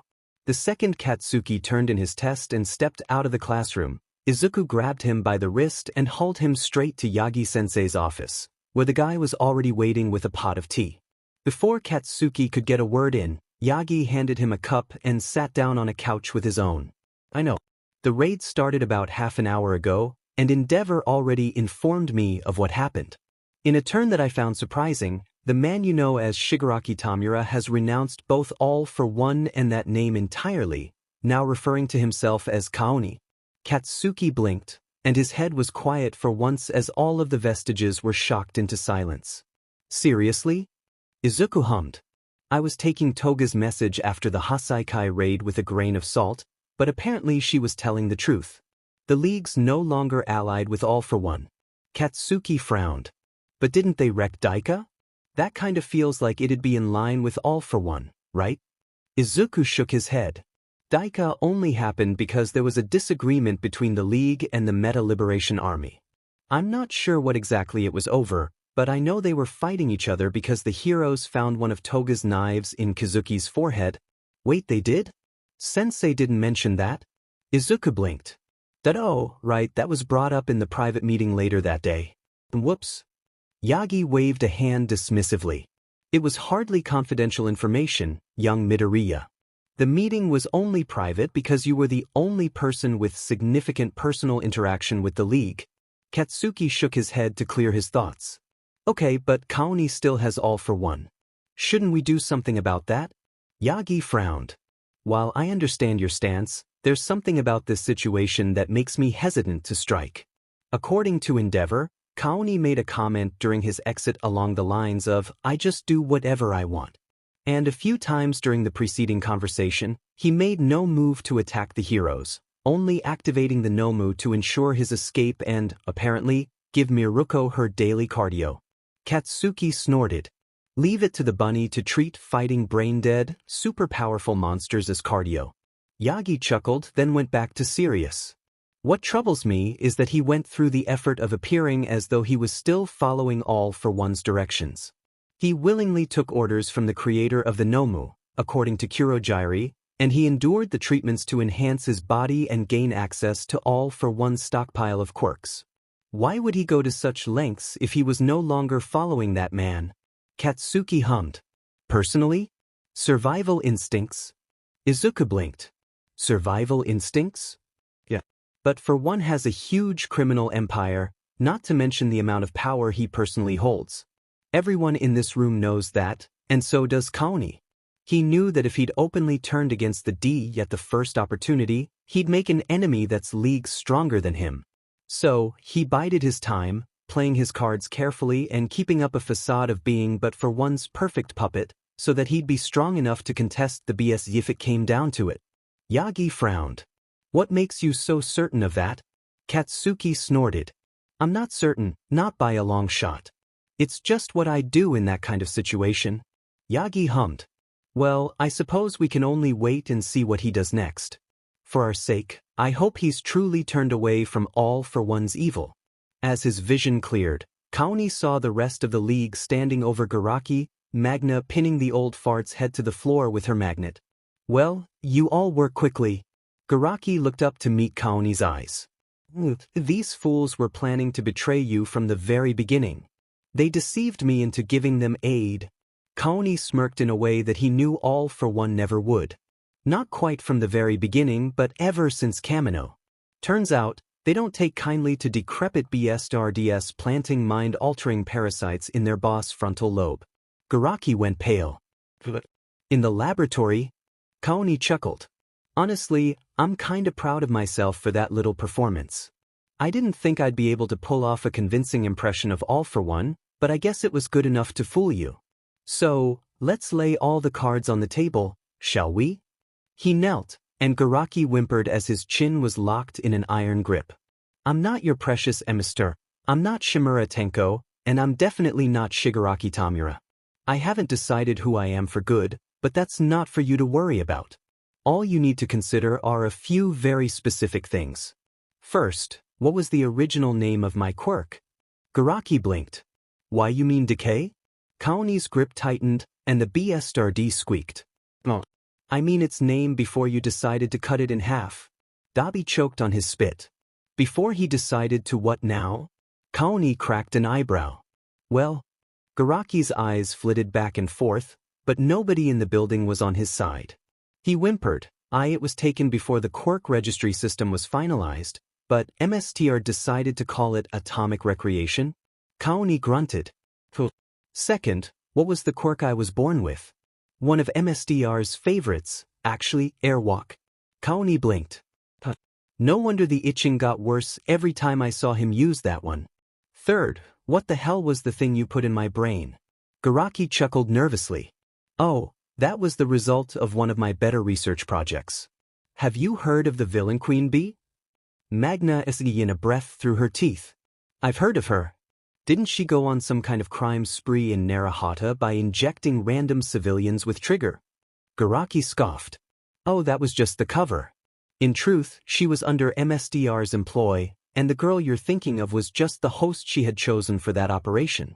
The real Queen Bee is a quirked parasite that resides in her chosen body's eye socket. What I found interesting is that the new body develops a personality that is something of a merger between the original hosts and the parasites. After quite a bit of tissue harvesting, research, and a test case involving a lad with a copying quirk, I developed an implant that would slowly bend the subject to MSDR's will. Kaoni grunted. And act as a stepping stone for all for one taking over that person's body, right? Shigaraki swallowed nervously. Don't bother, I already know the answer to that one. Now, final question. He leaned in close, quirks writhing underneath his skin. What possible reason could I have to keep you alive? Shigaraki went pale. Why you wanted to restore decay to its original form? Why yes? I doubt that you would be able to do so on your own. Why you would need an expert in quirk research and modifications? Kaoni hummed. That is a fair point. I'd need your expertise if I wanted to manually repair it. Shigaraki grinned weakly. You see? I can still be of use to you. Kaoni smirked evilly, and the BSTRD went pale. Thing is, though, I don't think I need to fix it manually. See, Himiko brought back some neat intel from her little trip to the Shai Hasaikai's base. Turns out, the girl that the heroes rescued from Overhaul has a nifty quirk that can rewind stuff. Himiko frowned. Hold it, Nizan. I don't want anything bad to happen to Eri-chan. Kaoni rolled his eyes. Come on, Himiko, you're acting like I'm gonna take the all-for-one approach? Compress coughed into his fist. In fairness, it seemed like a reasonable assumption. Shigaraki swallowed nervously, and Kaoni turned his glare back on the old fart. So, it doesn't seem like I've got a good reason to keep you around. But while wiping you from the face of the planet does sound like a fun stress reliever, I think someone else might have called dibs. Shigaraki blinked, obviously confused. What do you mean? It's funny really. Turns out, if you steal a person's quirk, you can yank a bunch of their memories out of the vestige that comes with it. He tapped his forehead. And since I've got a copy of your quirk rattling around in here, I figured I'd snag what I could from it. Although, I was pretty surprised to see a certain mammal with white fur make an appearance. All of the BLD drained from Garaki's face. Why you can't do this to me? Kaoni chuckled. Oh, but I think I can. It's just as you said before the treatment started. What I want, I either receive or will take. And what I want is for you to suffer the same kind of torture you put so many other people through during your insanely long life. He glanced over at Dabi. See if you can scrounge up some paper, a bit of string, and a marker. I want to leave a message hanging from this BSTRD's neck when I drop him off. Dabi smirked. All over it, boss. Nedzu laced his paws together, coldly staring down the woman that sat on the other side of his desk. To her credit, the president of the HPSC was clearly experienced in maintaining composure, but Nedzu had spent decades learning to pick apart human body language. He'd had to, in order to know how to best respond in a given situation. So, he was quite capable of reading the subtle nuances in her expression and the way she held herself, and he knew she was nervous. As she should be. I must admit, MDM President, I find myself confused. Have we not consistently agreed that maintaining communication is necessary for best ensuring the safety of the public? Have we not repeatedly exchanged knowledge between our two parties? Have we not set a precedent of keeping each other informed, especially of vital data? The woman nodded curtly. Nedzu tilted his head, letting the slightest hint of his anger pool behind his eyes, knowing she would see it. Then why, pray tell, were the heroes assigned to Reijaku General Hospital left unaware of the intel that UA unearthed about the League's use of mind-altering parasites? More importantly, why were they unaware of the information about the League's true allegiance that was passed to one of my students? She was silent for exactly 10 seconds. The League needed to be a clear and present threat. There were not many things that could surprise Nedzu. Apparently, this was one of them. Did I beg your pardon? She sighed. As I'm sure you've noticed throughout our interactions during your time as UA's principal, I've disagreed with a number of the policies instituted by my predecessor. However, one of the few things I agree on is that the hero industry requires a looming threat just as much as it does a symbol of peace. All for One's empire was the driving force in the criminal underworld. It brought on a multitude of crimes, yes, but it also gave the hero community a common enemy to rally against. For those who knew of his existence, All for One himself filled a similar role. When All Might first beat All for One, there was no longer an obvious enemy to rally against, no looming threat that demanded vigilance. In the 6 years between that battle and the start of this school year, the efficiency of heroes started to dwindle. Even with Endeavor's constant improvement, the average was visibly dropping. But when the League launched an attack on UA, establishing itself as the new preeminent threat, heroes started putting in work again. Nedzu hummed. So you decided to ensure that they were still viewed as pure villainy, so to speak? She crossed her arms with a scowl. The public needs heroes to ensure their safety. And to ensure that heroes remain a barrier against crime, they need something to rally against, to prepare for. Not to mention, rates for low-level crimes plummet in areas where the larger organizations make any moves. Any common thug will quickly realize that they're a very small fish in the pond, and they'll hide away, leaving the heroes free to deal with the major threat when it presents itself. And so you deliberately withheld vital information from the heroes that were planning to deal with that very major threat. The HPSC president sighed again. Yes, I did. Surely you realize what this does in regards to the trust one holds that you will share vital intelligence with the heroes under your employ. She squared her shoulders and met Nedzu's gaze evenly. I do, but I also believe that my decision was justified. Ethically ambiguous, yes. Logically unsound, potentially. But I maintain that the reasoning behind it was concrete. It doesn't matter what I feel about the situation, Mr. Principal. The statistics that I've tracked during my time as president of the Hero Public Safety Commission point to the fact that this line of action will, in the long run, lead to a net positive for Japan. Nedzu hummed softly. For all our sakes, I'm hoping you're correct. Suddenly, 2 chimes rang out simultaneously, one from Nedzu's computer and the other from the president's phone. They turned their attention to their respective devices and swore under their breaths in near-perfect unison. There was an intrusion at Tartarus. Nedzu's paws flashed across the keyboard, instantly tapping into the prison's network of security cameras through a back door he'd never intended on using. The president quickly walked around the desk to look over his shoulder, wisely not commenting on his access. He quickly flipped to the feed of All for One cell, praying for the best yet fearing the worst. As it turned out, the worst was not happening. The centuries-old villain was staring up at the ceiling, confusion obvious even with his lack of a face. Nedzu breathed a quick sigh of relief, and he was aware of the president hiding her own behind him. So this isn't a play to jailbreak him. But then what is it? A thought crossed his mind, and he hopped over to the feed from Kurogiri's cell. His hackles shot up on instinct, and an animalistic growl resonated from his throat. It would appear some form of karma does exist in this plane. And yours has finally caught up with you. The monster that had made him was kneeling on the floor of Kurogiri's cell, covered in bruises with a sign hanging from his neck that carried a short message. Trade. An old beast for our Misty Bee. The president's breath hitched. But that's impossible. All the records show that he was quirkless. Nedzu closed out of Tartarus security feeds, his wrath surging beneath his fur in a way he seldom allowed it to. Tisk, TSK, MDM President.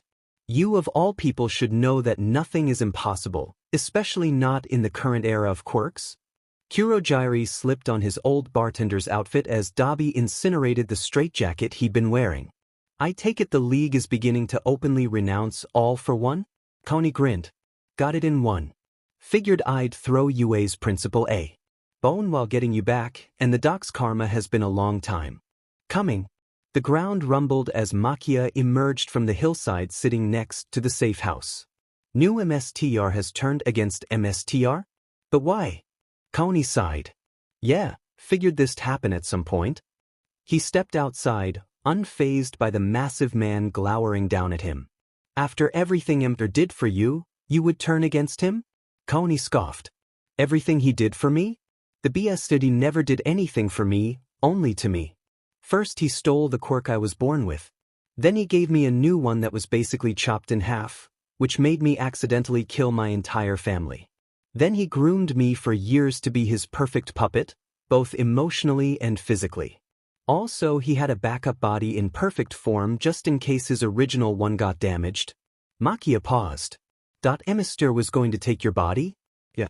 Even stuffed a parasite in the front of my head that slowly corrupted my mindset and would have been a backdoor into my brain. Makia looked confused. But MSTR gave you a purpose.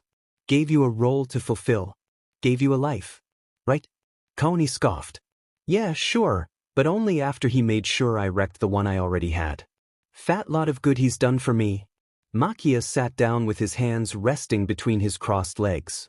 Hemser went to such trouble to make sure you were with him. Went to such trouble to be sure you would succeed him. Went and picked you out to be his new body when I would have gladly given him mine. Kaoni hummed. Oh yeah, he did kinda abandon you, didn't he? Makia bristled. Emister did not dash. The giant paused, then frowned, obviously deep in thought. Did he? Dabi grunted. Yeah, he kinda did. Think about it, big guy. You were his guard dog for so long, and you were so loyal to him. Then he sticks you in the mountains in bump nowhere and makes you wait out here with absolutely nobody else around while he groomed his perfect successor. Kind of a D-move, huh? Spinner elbowed the arsonist with a smirk. Something you can probably relate to, huh? Fuff lizard breath. Makia nodded slowly. Emister left me behind. I served him for many years, and he left me alone in the mountains while he and the doctor made you into his successor. I gave him my loyalty and got nothing back for it. Kaoni nodded. Not just your loyalty, I bet. How much did he ask you to do for him? How much BLD did he force you to put on your hands for his sake? What's he done to repay you for everything you gave him? Makia rose to his feet, yet shrinking at the same time until he stood over Kaoni at about 3 meters in height. He gave me quirks. He gave me power which was only put to work fighting for him. And that power came at a cost of its own. Kaoni cracked an eyebrow. Oh yeah. Every day I can feel my mind slipping. The strength in my limbs is mighty, but my head is not as resilient. The quirks that Emitter gave me pound on my skull day and night, and only my natural endurance is able to keep them from overwhelming me. And even still, there are days when my cognition barely exceeds a simple guard dog. Kaoni frowned, mentally scrolling through the memories he'd yoinked from Garaki's vestige. I think that might have been on purpose. According to the doc, a person having more than one quirk puts a big strain on the body, especially on the brain. Not to mention, the Nomu were modeled after you. Makia bristled. The Nomu? The mindless beasts. Magna winced and patted the guy's massive arm in sympathy. That's awful.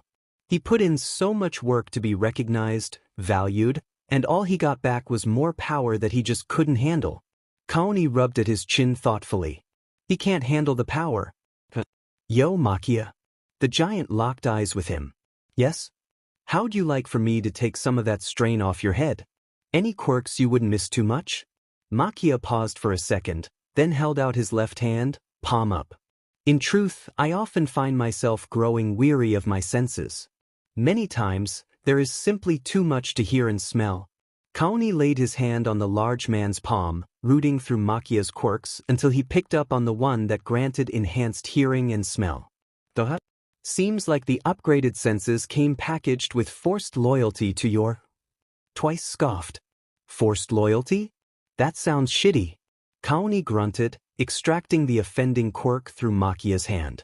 On that, we're agreed. The second the transfer was finished, Makia bristled. His breathing evened slightly, and his eyes gained visible irises and pupils.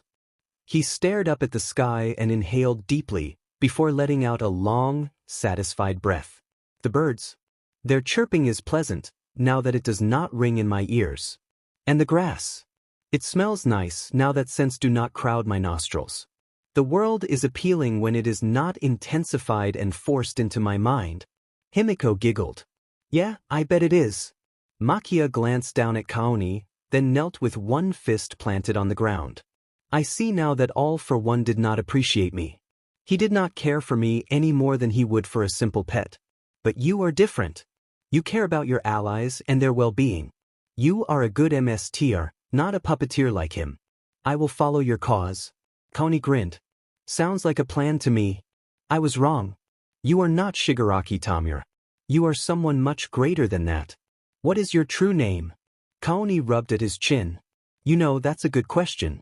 I've been wondering about that for a while now. I've been calling myself Kaoni in the meantime, but now that we're out in the open, I think it's about time I decide on a real name for myself. I'm not Shimura Tenko, the hopeful kid who wanted to be a hero like his grandma. I'm not Shigaraki Tamura, the angry villain who wanted to destroy heroes like his emsir.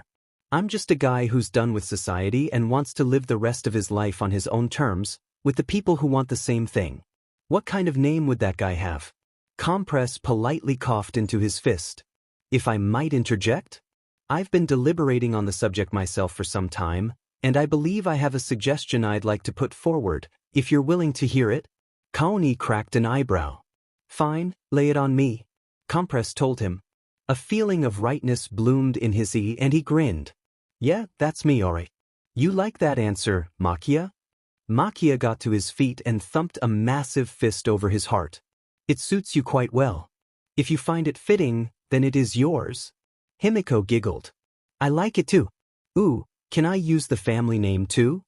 He grinned and ruffled her hair. DMN right you can? Dabi smirked. Sounds like we're all ready to make the big reveal. Twice, you've still got Jiren's contact info, right? Twice brandished his phone with a grin on his face. Locked and loaded. Just give the word, boss man, and I'll make the call. Hit it. The broadcast took over every screen in Japan. Every television channel, every HeroTube video, every advertisement. There was no way to not see it. Shigaraki Tamura was visible in the center of the frame, hands clasped behind his back. Hey there, Japan. Sorry to interrupt whatever you were in the middle of, but something needs to be put out in the open. All for One is a beach butt motherf. Yeah, I know that's probably a shocker. After all, it was pretty clear during the Kamino incident that the guy was basically the league's sugar daddy, right? Well, turns out he was a pretty toxic one. See, most of my life was spent thinking that hero society had abandoned me and he'd saved me, and that I owed him everything. Only whoops, he set everything up so that I'd kill my Bardage family and wind up with him. So yeah, F that guy. Someone out of sight of the camera said, get to the point, Shigaraki rolled his eyes.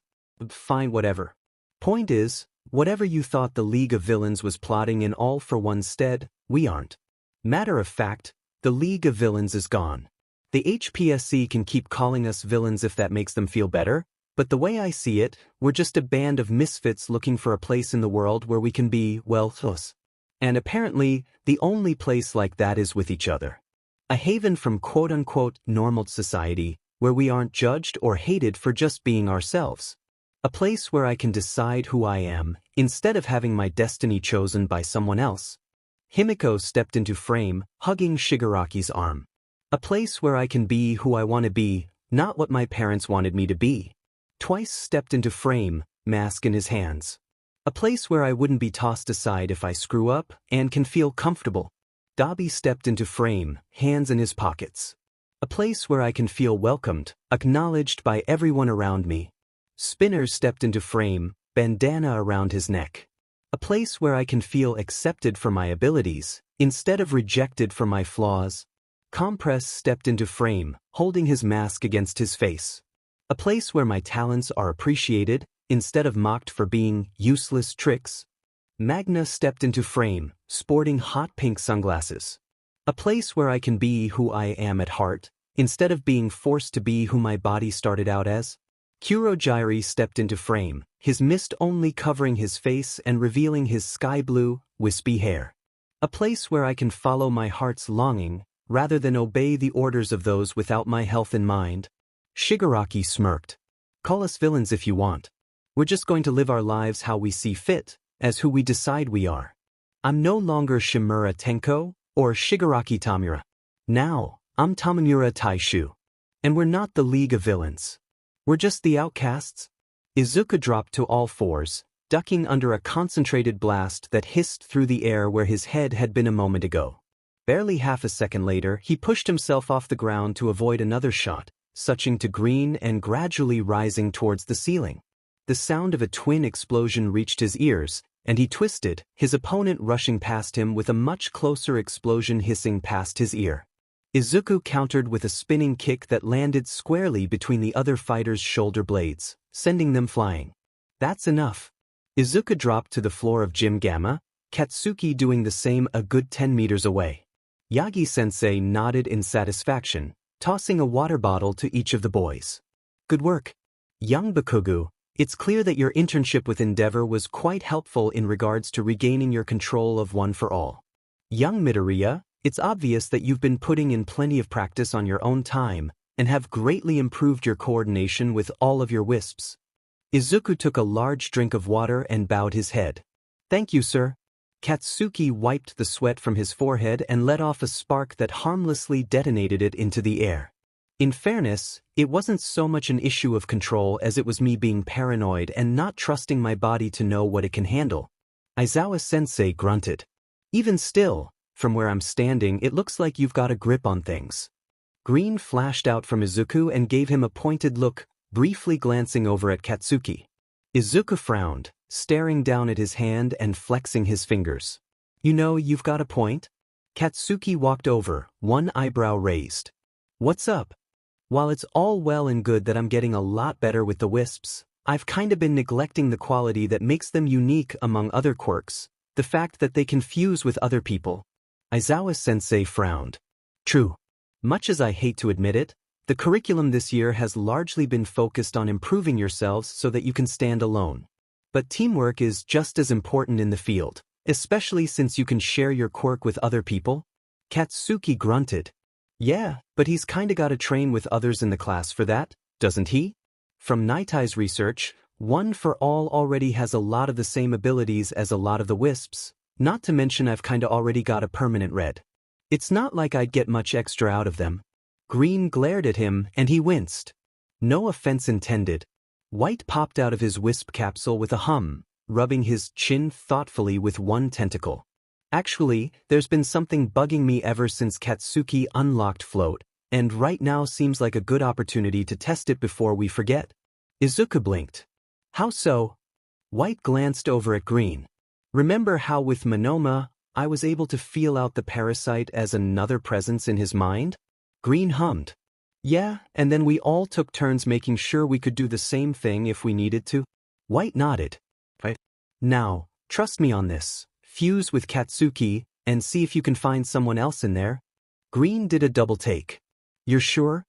It's just a hypothesis for the moment, but I've got a hunch. Trust me on this, alright? She considered that for a moment, then sighed. Alright, I trust you. She floated over and tapped Katsuki's nose with one of her nubs, disappearing in a brief flash of green light. Katsuki blinked, then stumbled back, one hand grabbing at his head as the other flailed around in search of something to support him. Okay, that's weird, what the F dash dot? Green reappeared, her eye wildly unfocused. Whoa. White grabbed her to steady her, just as Izuku did the same with Katsuki. Easy girl. What did we find out? Green glanced back at Katsuki, staring over his shoulder at something only she could see. That we need to rethink what Izuku's quirk actually is? Izuku blinked. What does that mean? Katsuki forcibly shook his head, then locked eyes with Izuku. This is gonna sound crazy, but I think green might be Skywalker's quirk? Yagi-sensei choked on his spit. I beg your pardon, young Bakugu? Katsuki forced himself upright, his legs still a bit wobbly.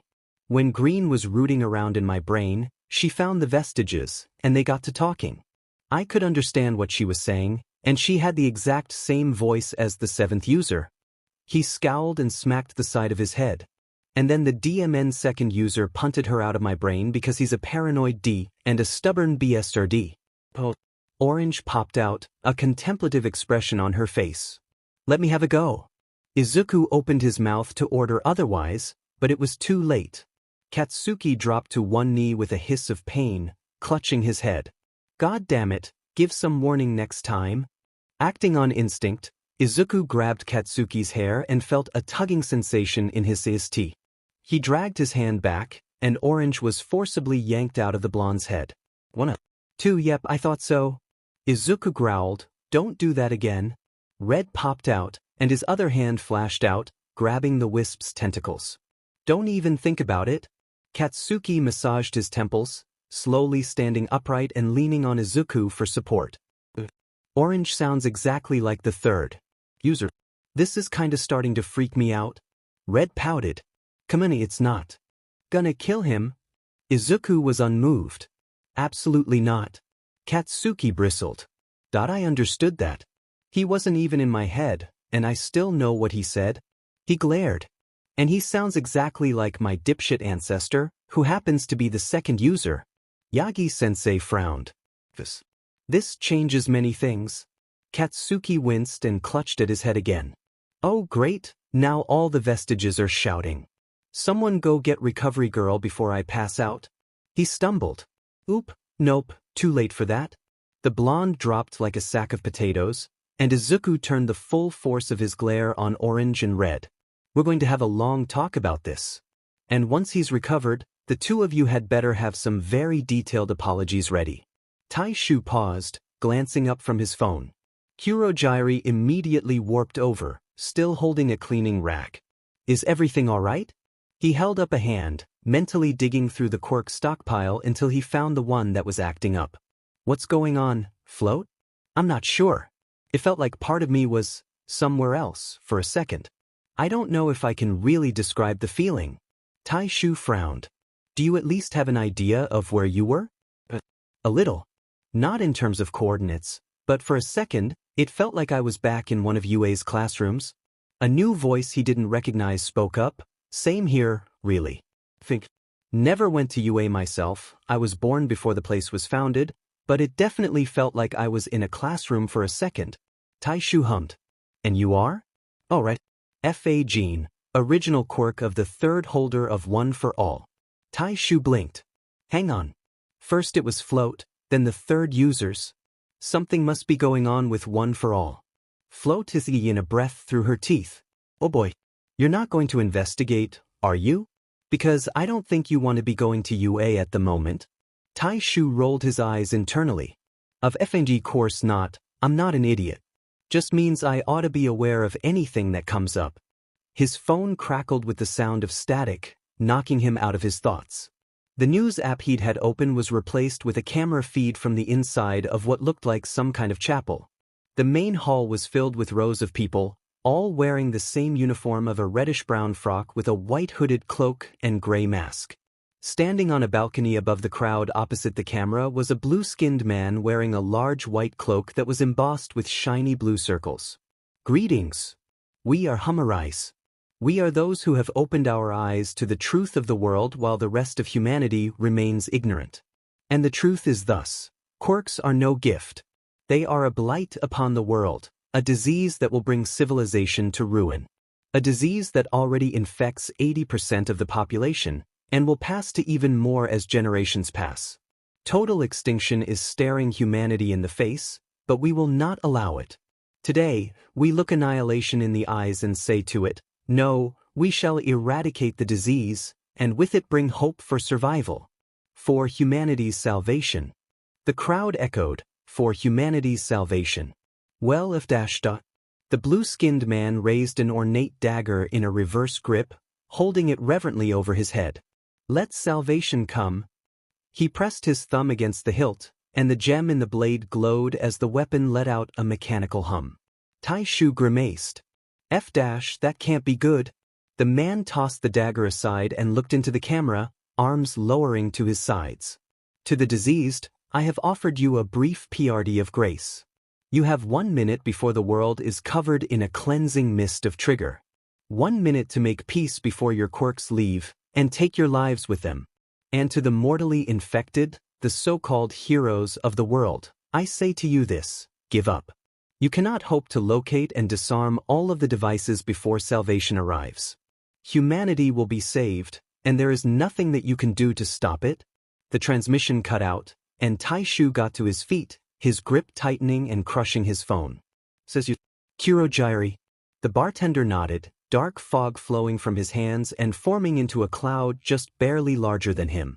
Say no more. Go, and devise a method to stop this. The TV went dark, and the entire common room swore in unison. Izuku started pacing back and forth in the entrance to the kitchen, running through every possible course of action in his head. F dash, F dash, F dash, F dash, F dash. Sheet, there's nothing we can do. Katsuki scowled, smacking a fist into his palm. Like hell there isn't. We can't just lay down and let that whack job kill everyone with quirks. If the world's gonna be covered in trigger, all the quirks in the world are gonna go haywire, and that'll kill FANG everyone.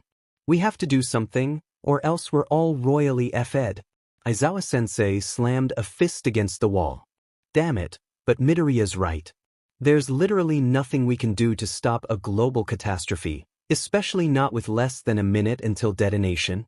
The front doors swung open, and Katsuki snapped off an AP shot, only for a white-haired man to literally catch it with one hand and crush it.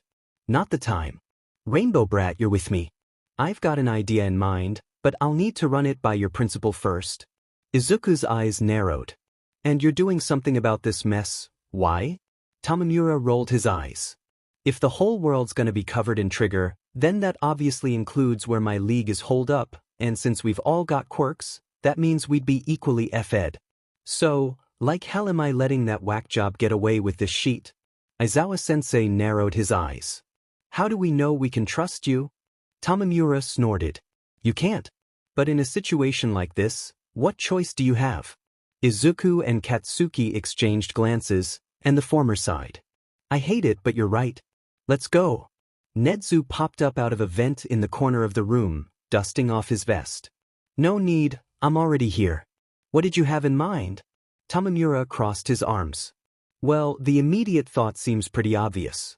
If the trigger kills everyone with a quirk, then make it so that nobody has quirks. Shouts of protest rose up, but Nedzu held up a hand to forestall them. And where would all of the quirks in the world go, pray tell? Tamamura pointed a thumb at Izuku. Easy. Get him to make all of them leave the planet. Tenya blinked. I'm sorry, I don't believe I understand. How would Izuku-kun be able to make all the quirks in the world leave the planet? Izuku stared at Tamamura. How'd you know already? The man rolled his eyes. You think but for one didn't have something rattling around in here that could identify quirks? Please. Ochako whirled around to stare at Izuku. Explain. No time. Tamamura held up a hand, his fingertips turning black with red accents. I think I've figured out a combination that can snag every quirk all at once without hurting anyone. Think you can pull it off? Izuku sighed. Oh. But it's not like we've got any other options. Nedzu fluffed the collar on his vest. Well, I suppose there are worse ways to prevent the apocalypse. He locked eyes with Tamamura and Izuku in turn and nodded once. Do it? Tamamura ran outside and slammed his hands into the ground, digging his fingers into the dirt. The black and red spread all the way up to his elbows, and he roared wordlessly. In an instant, a massive network of rivets spanned the entire globe, sprouting an endless multitude of hands that latched onto every person's head and crimson energy poured from the ground, flowing through Tamamura's arms and converging in the center of his skin shuddered, just barely able to contain the influx of power. Do it. Izuku ran over and laid his hands against the man's back. He closed his eyes and reached inward, past his conscious mind, past the emotions of his wisps, past the wellspring of energy that flowed through his body with every beat of his heart, past every other sensation filling his consciousness, until he found the one he needed, a sensation that he'd only felt once before in his life. His entire body tingled and he pushed. Blinding white light exploded from Tamamura's back, and the earth rumbled. Izuku grit his teeth and crossed his hands over the shining spot, the skin shifting from its usual peach tone to a metallic silver that was almost see-through. The energy shone through his hands and split into a chromatic light show, illuminating the sky overhead with the entire visible spectrum. A veritable flood of wisps poured out from between Tamamura's shoulder blades. Some were the familiar red, orange, yellow, green, blue, cyan, pink, and white. Others were black, crimson, gray, indigo, ivory, jade, and magenta. As the tide stemmed, Izuku grunted with exertion and pulled back, a massive figure erupting into the air. Unlike the other wisps, this one more closely resembled a jellyfish, being mostly light pink with blue and purple frills below the head and mushroom-like growths on top. Izuku dropped to one knee, breathing heavily. Ochako stepped forward, but he held out a hand, pressing the other against his heart. "Come on. One more." He dug his fingers in, and his own back lit up, a singular white wisp popping out with a peculiar spiraling strand emerging from the top of its head. This new wisp floated down to hover over his outstretched hands, looking him directly in the eyes. "Go. Be their voice." The wisp nodded and flew up, warbling something to the large one that was now incomprehensible to Izuku. The big one glanced down at him and Tamamura, nodded slightly, and flew straight up, followed by the rest. Within seconds, the wisps had left the stratosphere and disappeared from sight. And just in time, as toxic green gas began to spew out from manholes all around Mizudafu, rapidly covering the entire area. The class stepped outside, staring in awe as none of them were affected. Except for one. Katsuki dropped to the ground, coughing and wheezing as his entire body started to steam. Izuku swore under his breath and stepped in the blonde's direction, only for Katsuki to throw a hand up to stall him. He grabbed at his heart and snarled, "Paranoid bee. Just had to say no at the worst goddamn time." Nedza scowled and pulled out his phone, apparently unaffected by the gas. "Higuri. Activate the anti-decay protocol around 1 as dormitory on my signal." "But, Principal Dash. Not the time for arguments, Higuri." He glanced at the class. "Everyone, get outside. Bakuga-kun, get onto the porch." Recognizing the mammal's uncharacteristically serious tone, everyone obliged. "Do it." A circle appeared in the dirt around the building, and the entire structure was launched into the sky. Izuku stared up at it, watching an unearthly glow surround the chunk of land as it rose. "Do what you need to do, Katsuki." Katsuki coughed his lungs out as Heights Alliance shot into the sky. He would have cursed out the second user some more, but it was taking all his strength to prevent One for All from exploding out of his limbs, and not in the fun way. "God offend damn it. Yoichi, help me out here." The first user shot back. "I'm trying. We're all trying. The trigger is making the stockpile grow at an exponential rate. It's taking everything we've got just to hold you together, and even then you've only got a few seconds. Figure something out or we're all toast." He racked his brain for options, but only one came to mind. "I've only got one option that might work, but you all need to agree to it." Yoichi grunted, "If it means we don't nuke Japan, I'm all for it." Skywalker added, "Same here." The rest of the vestiges added their consent in quick succession, and Katsuki mentally glared at his ancestor. "All right, dipshit, you got us in this mess, so you'd better go along with this, or else I'm gonna track you down in hell and beat the unliving sheet out of you for eternity." Two sighed. "All right, fine. Do what you need to do. Thanks for the help, guys, but I'm gonna need to let you go." He forcibly drew out as much of his sweat as he possibly could, letting it coalesce in his palms. He forced the energy of One for All out with it, and the puddles began to glow white-hot. Ignoring his body's creaking and groaning, he forced himself to hold on, tightening his grip and ignoring the searing heat on his skin. "Get your sheet together, damn it. You're my power, and you're gonna shut the F up and do what I tell you to." He slammed his palms together, and there was a brilliant flash. With every ounce of willpower he had left, he forced One for All to stop. When his vision returned, there was an enormous green jewel floating a couple inches off the ground in front of him, plus 7 smaller jewels of varying colors.